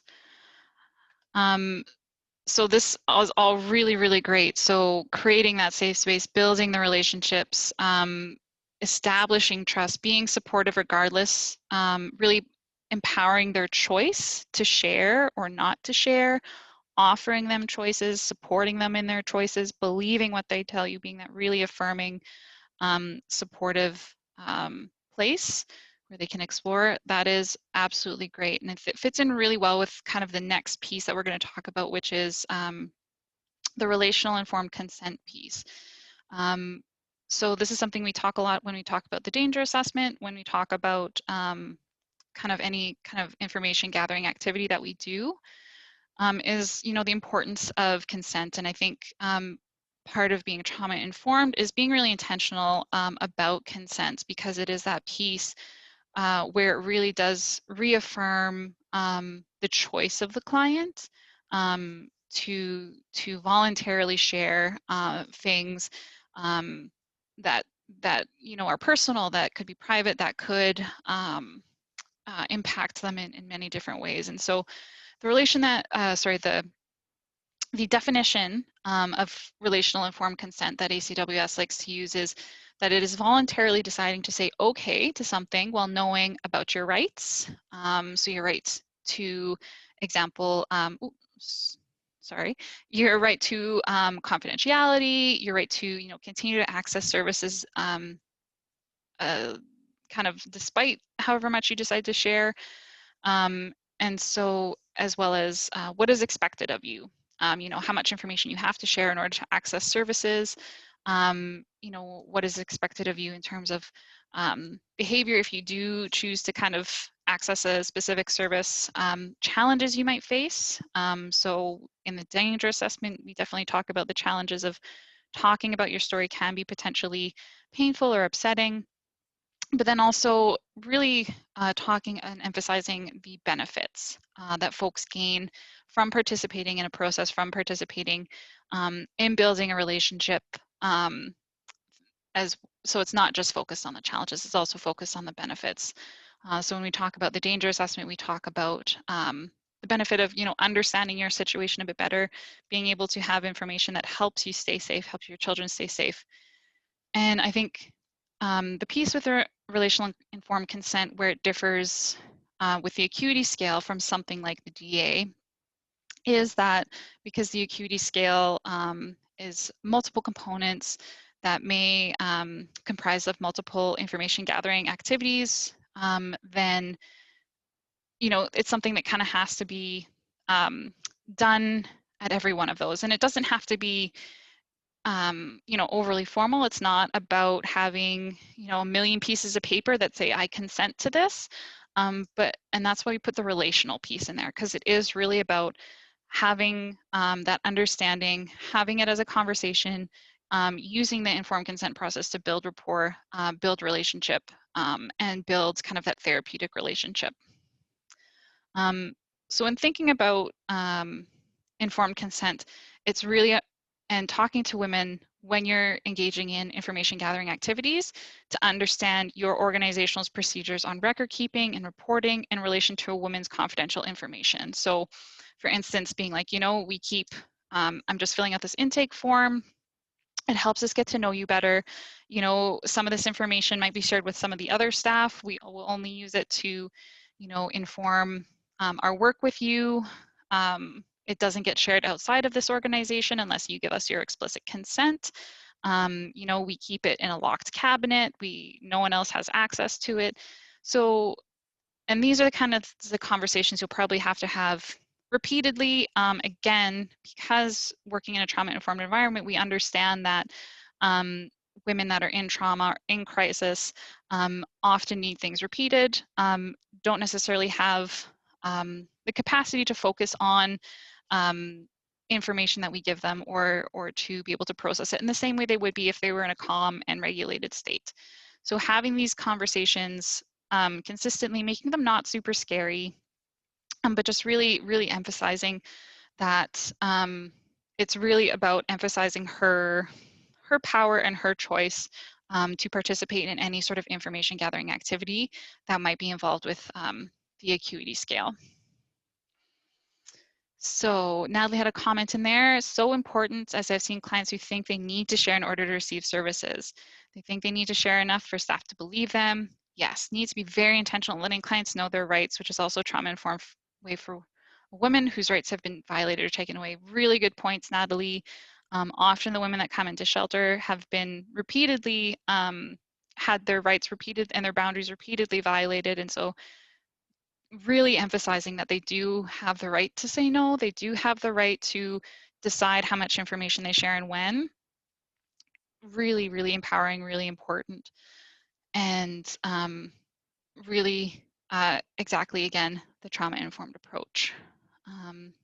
So at this point, I'm kind of curious, thinking about, you know, when you imagine utilizing the acuity scale, what are some of the challenges and what are some of the benefits that you might see clients facing when they're with the acuity scale, and particularly around the client perspective, some of the challenges and some of the benefits? Someone mentioned one earlier about the benefit of it being an opportunity for a client to see how far they've come if they've been able to repeat the acuity scale. Yeah, thinking about what are maybe some of the challenges, what are some of the benefits?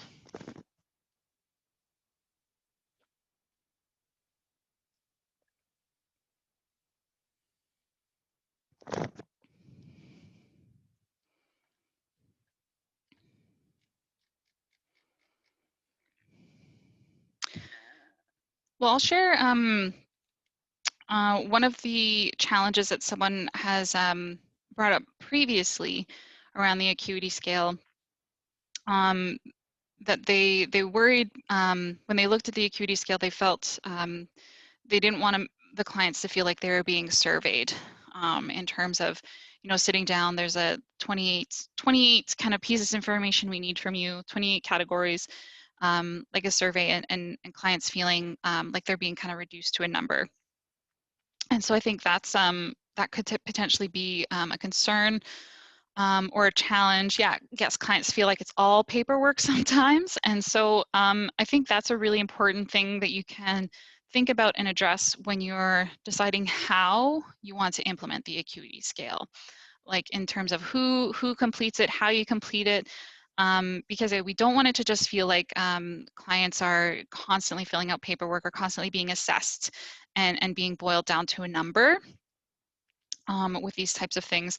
So I think that's where figuring out really in detail and creating that kind of implementation protocol is really important and really beneficial in terms of addressing that challenge before it becomes an issue, before it becomes a barrier.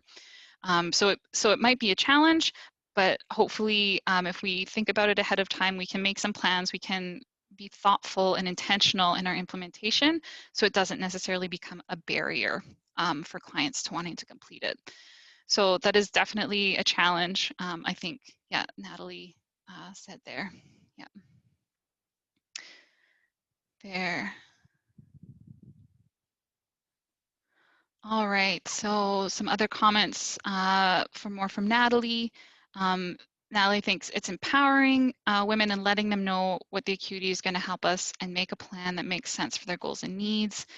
Appreciate the depth of information that can be gathered. However, diving into the heaviest topics, for example, femicide first, can potentially be triggering, especially when looking at completing this as an intake or as our first implementation plan. That's a really good point, Kara.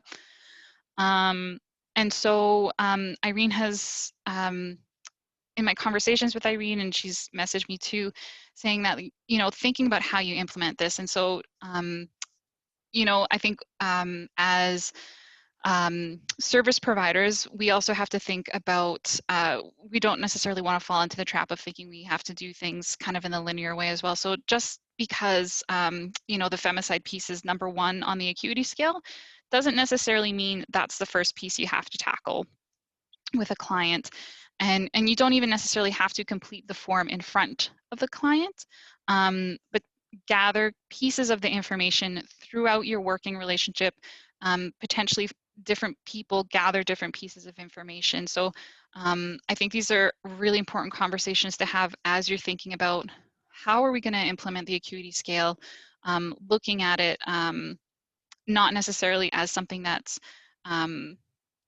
really didactic, like you have to do it this way top to bottom, but you can really integrate it into practices that you already have, and in a way that makes sense for each individual client as well. Nikki has added a comment that says, folks may not wish to participate, feeling like it's too much personal information to share and be left in a database somewhere. That's a really good point as well, Nikki. And I think honoring that as well. And it's also something that can be revisited over time. And yeah, again, doesn't necessarily have to be a situation where you sit down with a client for an hour and like fill out every category. It could also be as part of a case conference with that woman's support team and saying, you know, like I've had this conversation with her, I've had this conversation with her. This is what I've learned. And then saying, okay, what information is still missing? And then saying, okay, who is going to follow up about this piece? Who's going to follow up about this piece? And so Natalie also has a question there that says, can acuity be entered without a name attached as data rather than collected in a database like the previous statement? Natalie, would you mind unmuting and maybe clarifying your question a little bit? And I'll see if maybe Irene can potentially answer that. Can you hear me? Yes. Okay.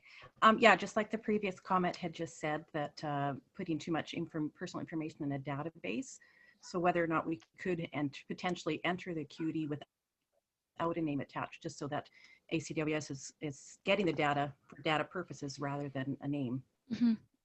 So I can clarify right now, Natalie, that ACWS doesn't get any personally identifying information with the data that gets sent to us. So we actually only get the numbers. So any names, anything like that, it is only accessible to in your individual shelter's outcome tracker system, and we only get the aggregate data and the numbers. Because yeah, that's a definite concern when you talk to clients about how their data will be stored and shared. And you want to be able to clarify and really reassure them that their name isn't just going out into the world and being shared with, you know, a bunch of different agencies that they've never heard of and might not necessarily trust. So that's a really, really good point and valid question. And yeah, and I hope that answered it for you. All right, and Nikki said it might be helpful to have clarity in each organization around the information is being used. Can you expand on that a little bit, Nikki?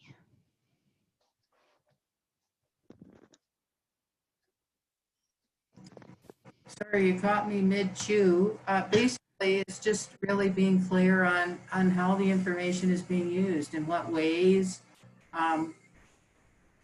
how, because every organization may manage it differently, and you're just explaining about how you, the council, would be, but I think that's important because a lot of folks that are dealing with trauma really do struggle around trust and may feel they've shared a lot of information with different organizations. Mm-hmm. I hope that helps you a bit.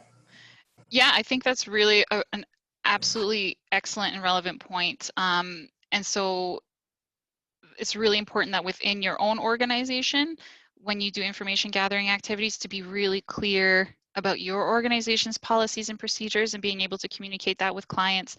And then also, yeah, with other organizations that you might share information with. So for example, ACWS, or if you have other partnerships, having that clarity and being able to communicate it to staff and to clients, and to know who to connect with to ask those questions as well. Yeah.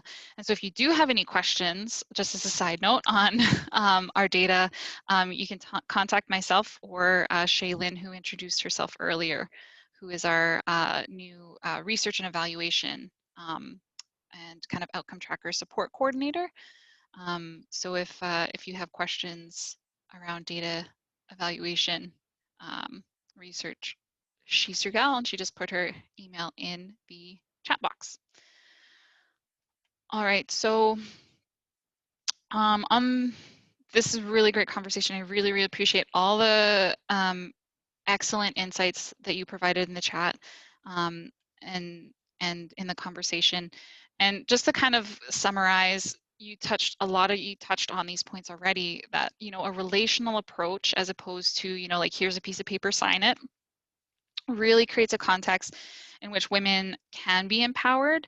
It really helps to increase the likelihood that they will fully understand and agree to complete the information gathering activities, and reduce the likelihood of her being distressed, and it will help build that trust using that relational approach, using a conversational and trauma-informed approach.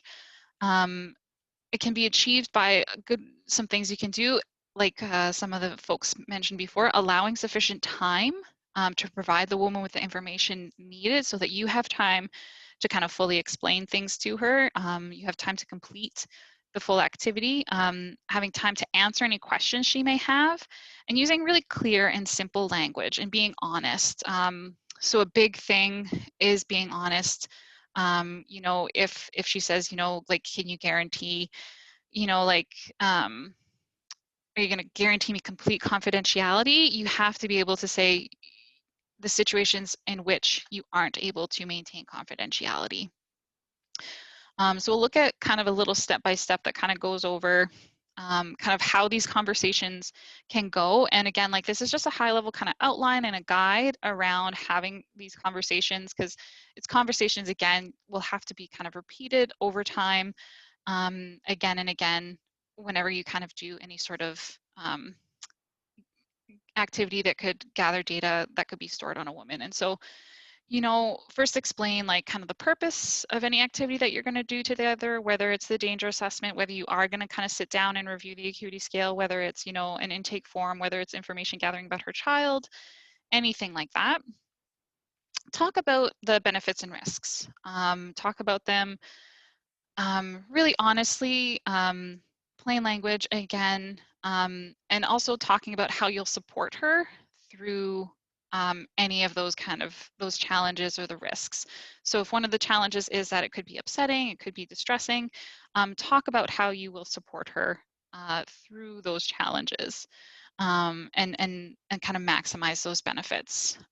Talk about the confidentiality of her personal information. So, you know, your organizational procedures around protecting her data, her private information, who gets to see it even within your shelter.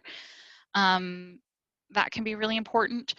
And I'm talking really honestly and plainly about situations in which her privacy cannot be protected. So you've all, I'm sure, encountered incidents, you know, when you have to, you know, specifically around, you know, incidents of child endangerment, potential child abuse, and, you know, kind of suicidal ideation or suicidal threats or intentions.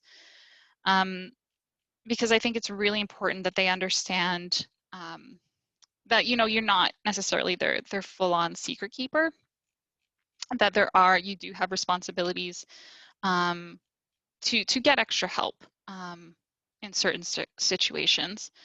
I think one of the biggest things and one of the biggest challenges that has come up around this piece of explaining limits to confidentiality is generally around children and involvement of child services, or around safety issues. And what I've heard works well is giving kind of concrete examples.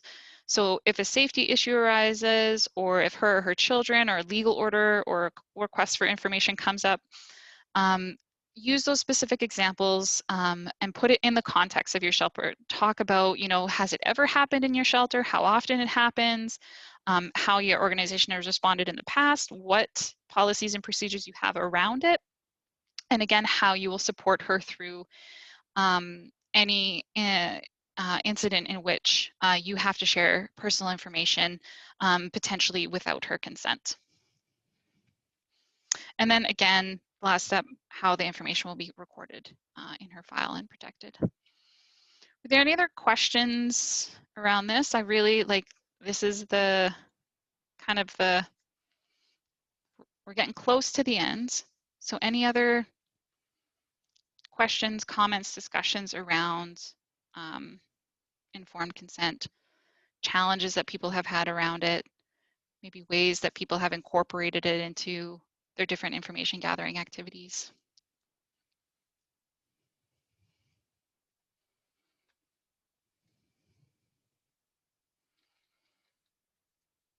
And I think what I'll do is I'll take some of the information from the chat after this, and I'll put it in this discussion page, and so that when I share the slides, everyone can see what folks in the chat have previously shared.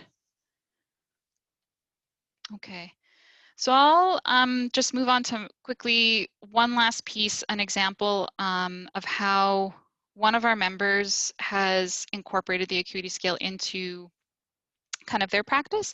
And then I'll turn it over to Shaylin and Irene to do a quick kind of demo around the outcome tracker, because I think it's working now. Oh yeah, and thank you, Cindy. Yeah, important to let her know that she can withdraw her consent at any time. Yeah, that's a really important piece. So up on the screen, you'll see an example of, so this is what a form, like just one page of a form that one of our members has shared with us. And if you're interested in it, I can ask them for permission to share it with the second stage shelters and send it out in the follow-up package as well. And so you can see they've kept the headings the same, the acuity indicators, you know, risk of femicide, level of violence, and again, it goes on for 28 indicators, but they haven't put the descriptors in there. They have just the score, but then they have this kind of like a case planning tool. So they've taken the acuity scale and turned it into kind of a case planning tool. So looking at what are the specific risks around femicide. So for instance, if they did the DA and maybe one of the items on the danger assessment, they answered yes, that he has a gun, or that he has threatened suicide for himself, like indicating that particular risk that's unique to her situation that they have found out through the conversation of the DA. Another area they put in there was the strengths. So what did we learn about her strengths in this information gathering activity, or in this indicator of acuity? So maybe one of the strengths is that she, maybe she never lived with her partner, or something else that came up in the conversation that indicates a strength or a coping tool around this particular indicator. And then the place for the needs. So identifying the needs to address this particular indicator. So potentially risk of femicide, what are the needs, safe housing, potentially protection order, those types of things. And then the action plan. So identifying who needs to take the action. So if it's the support worker, if it's the woman, if it's connecting to a referral agency, those types of things. So they've really kind of operationalized the acuity scale into something that can be actively used to help plan a woman's case management. Yeah. So this is any comments, questions, discussions about this piece of the acuity scale.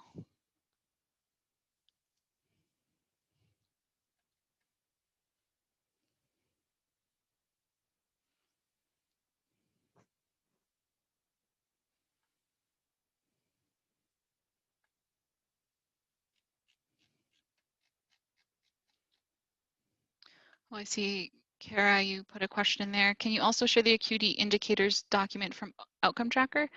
What document are you referring to, Kara? It might be an outdated one. Acuity's indicator document was shared from May 21st of this year, and just kind of has the headings, and then it goes a little bit in depth on each of the categories. So there's safety, there's civility characteristics, there's health, there's background, and then with each of those, there's a few different categories. I found it was helpful to kind of use this as a guideline in working with the tool. Okay, so like it's a higher level than the actual acuity scale itself? It's kind of like an overview of the overview. Okay. Yeah. Yeah, I think, yeah, I can dig that up and find that for you for sure.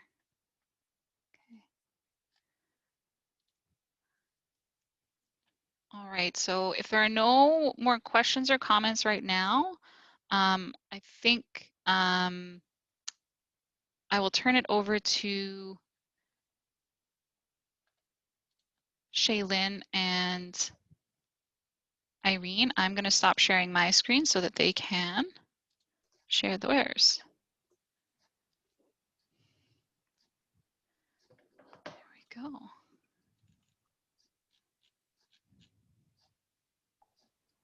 Hello, everyone. So I'm just going to share my screen here, which has the outcome tracker, what it would look like on OT. And I think it's important to note that like some of you will definitely be inputting this information on your own, but then some people do have OT support or administrative staff that will do it on your behalf. So there might be situations where you're completing it on paper and then they're inputting that data. But I think it's good to just kind of show what that looks like. So can everyone see my screen? Are we good? Katie, can we see it? Irene? Okay, perfect. Thanks, Kara. So I guess, Irene, did you want to start, or did you want me to do a walkthrough of this piece? Well, I can just quickly connect what's there to the scale. And then, you know, you can add whatever more you think is necessary for sure. So there are some instructions here that repeat some of the stuff we've already talked about. Let's just look at the risk of the Femicide score. So what you see here is a mirror of the paper scale. This would be, so place, we have a blank spot here where you would enter 0, 3, or 5.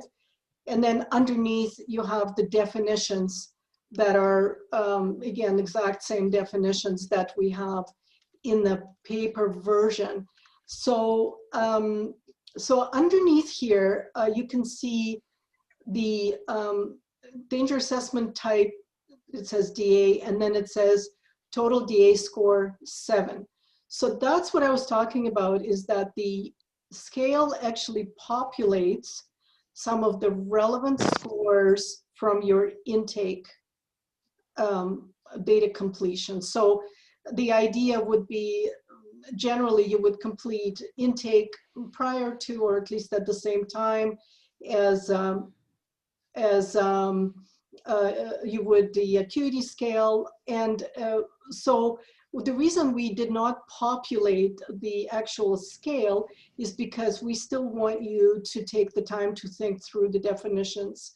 So it does not automatically pop up there, but the pop-ups are really for your reference. And so what Shaylin has done already is she put in a 0, right? Because a DA score of 7 is an equivalent of a 0 score on the acuity scale. So if we could just keep going down. I just wanted to note, so for in this case, like I've used an example person who's Betty Boop.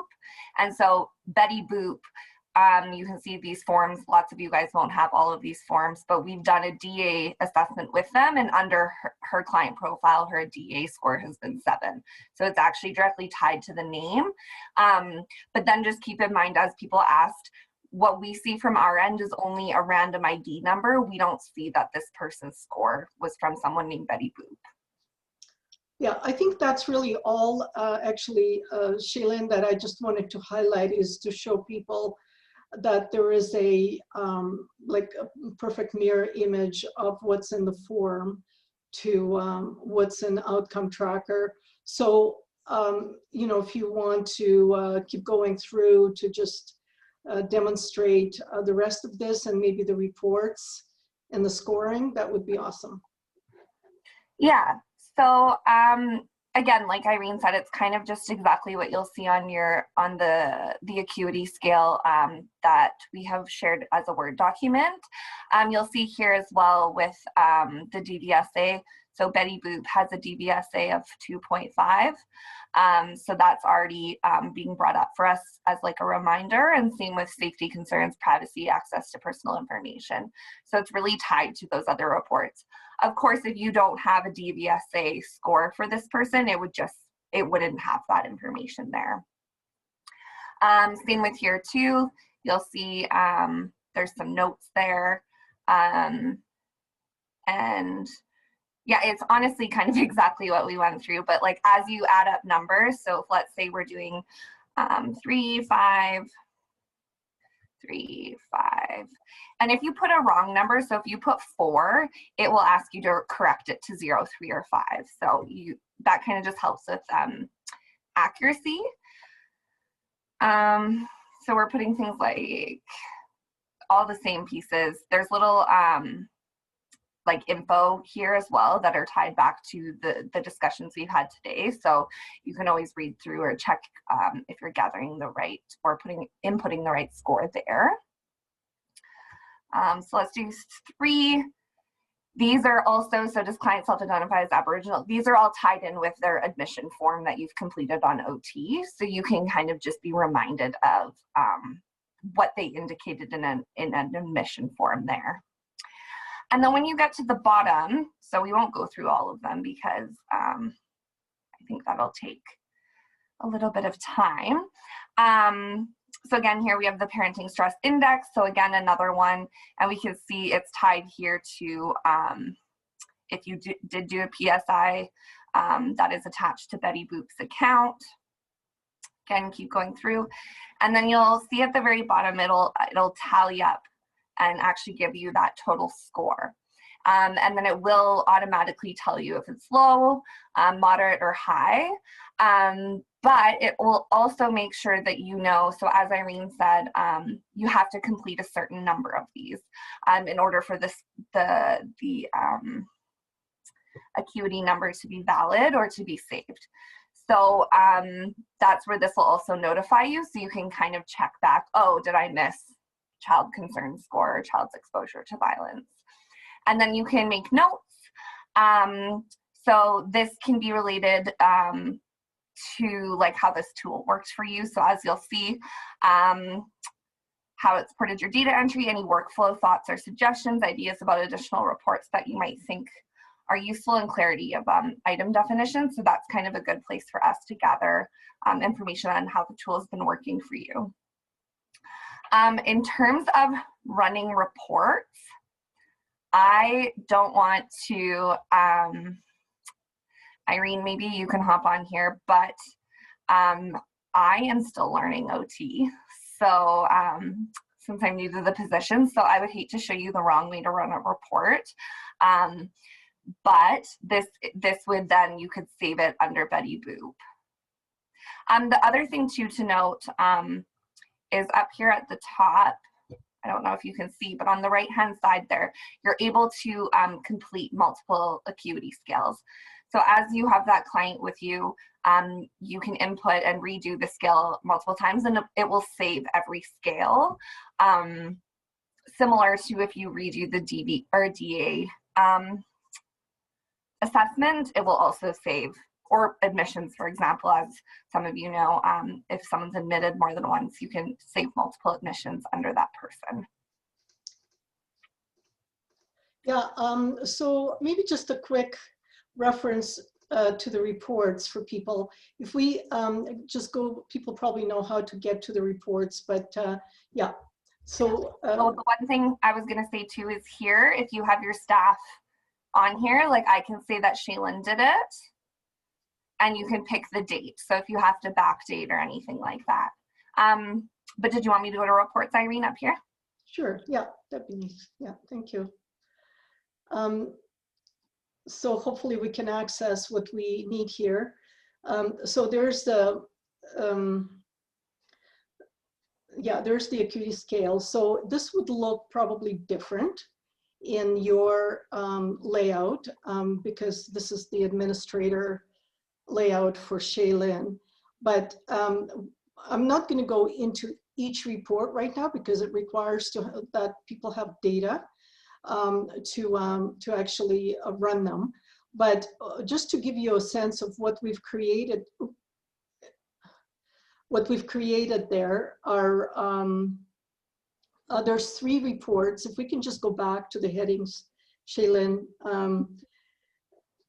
there's 3 reports, and the acuity scale total report by staff, that helps you to get at that case management piece. You know, how complex is your is the group of clients that you're working with. And so that scale, again, we're not going to demonstrate it right now, but we will probably put out a video on this with more detail, and people can try it on their own once you have the data in.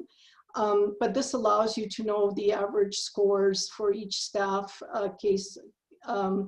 caseload. So acuity scale total report with subscales. So that gives you the total number, the total score in each of the 4 categories that we showed before for your agency. And then of course, it also will give you the subscales, so safety and housing and all of that. So the total scores for each one of those. And you of course can, as per usual, you can always limit your time period for which you're going to draw this.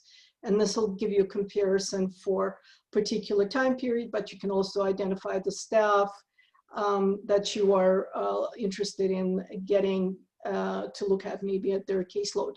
So reference queries, I think that was for Christoph's own development piece, but what we're really interested in too as we move forward with this is your input into the types of reports that might be useful to you also internally. And of course, we're going to be developing more reports as we move forward.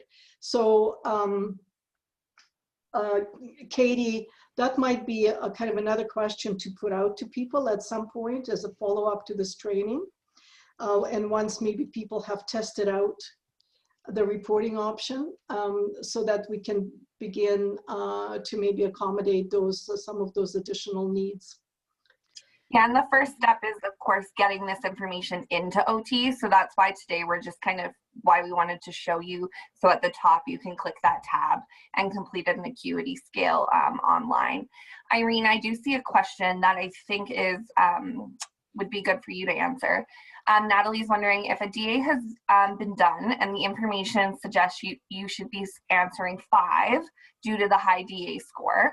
But at the time of doing the Acuity Scale, her life has changed and your answer is a 3. Does anything come up suggesting an error, or is this just a reminder? Oh, good question, Natalie. I guess that's more of an OT question, sorry. It should just be a reminder. You don't have to follow it. It's just that the DA is gonna kind of be there to guide you in case, so that you don't have to exit the screen and pull up the DA score and kind of have to navigate it that way. But I believe you should still be able to save, even if that score doesn't align with the DA score.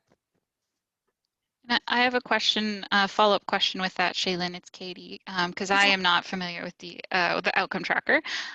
Is there a place where you can put a note that explains kind of why there is that difference? So like if someone else goes into it later and says, like why it says their DA score was this, but they only put a 3.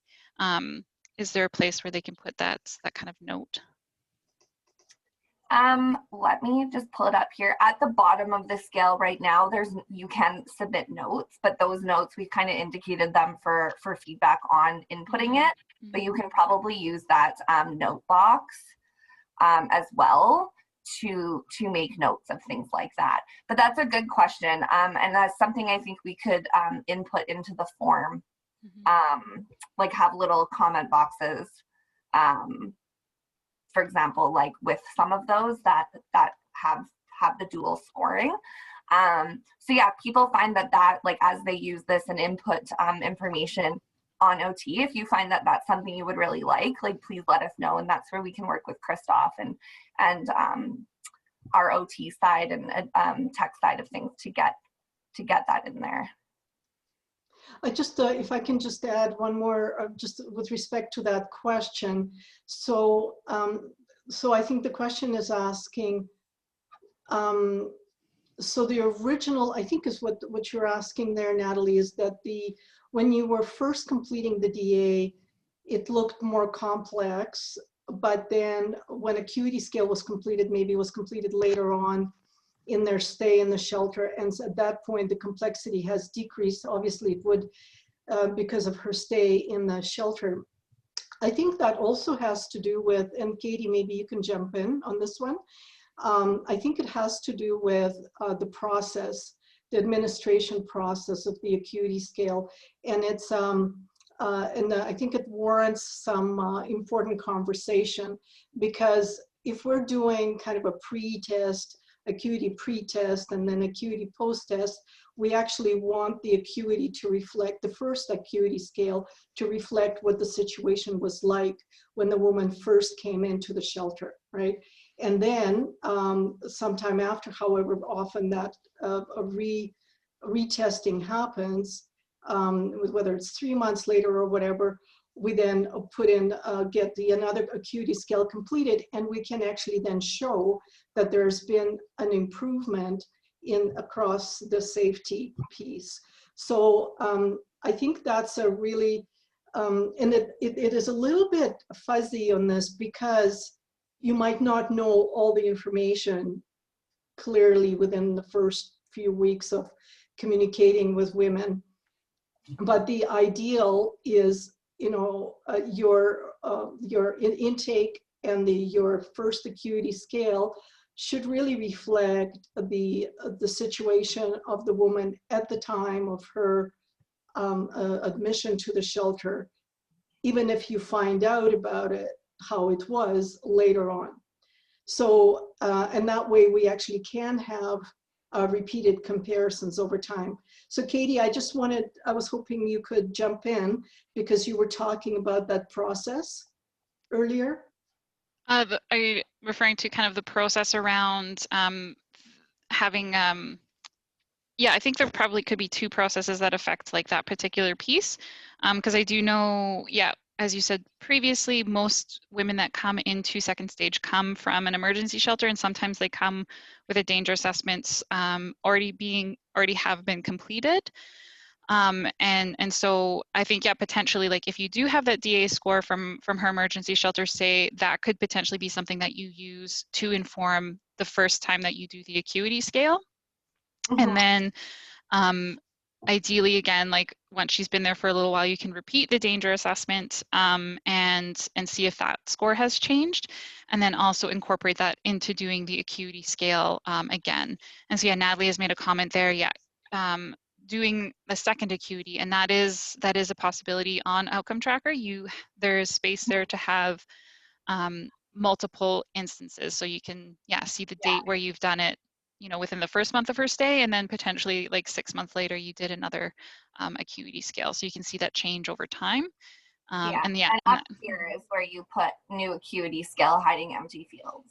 So you would just click that and that would create a new one. So that's what I did to create this one, and then you can view the older ones. There you go. Yeah, I hope that's helpful for folks in terms of kind of envisioning how this will kind of practically roll out in their shelters.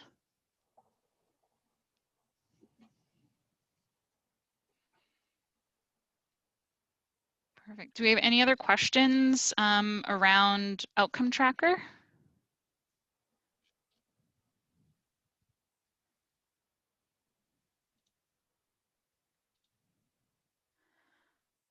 All right, so I think that kind of wraps up everything we have. I'll just give folks another opportunity to ask any other questions, bring up any other comments they might have. Yeah, anything else that folks wanted to share at all?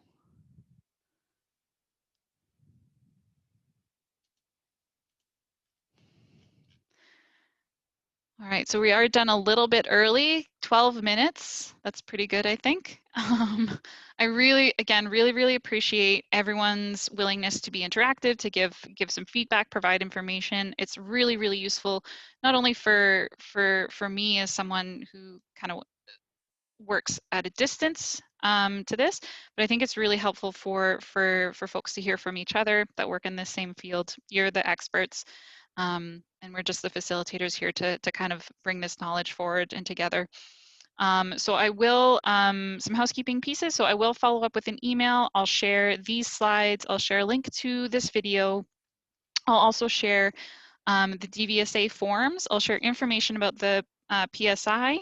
And I'll see if I can pull that acuity scale kind of overview document off of OT to share with everyone. And if you do have any further comments or questions, feel free to email myself. And if it's about OT, email Shaylin, and we'll get it sorted. And again, yeah, we'll be creating a little instruction video that's a little bit more in depth around the OT pieces. And we'll share that with you when it's completed. All right, and so thank you so much, everyone. It's been a pleasure. Enjoy the rest of your Friday and have a really great weekend. We'll see you all later. Bye-bye.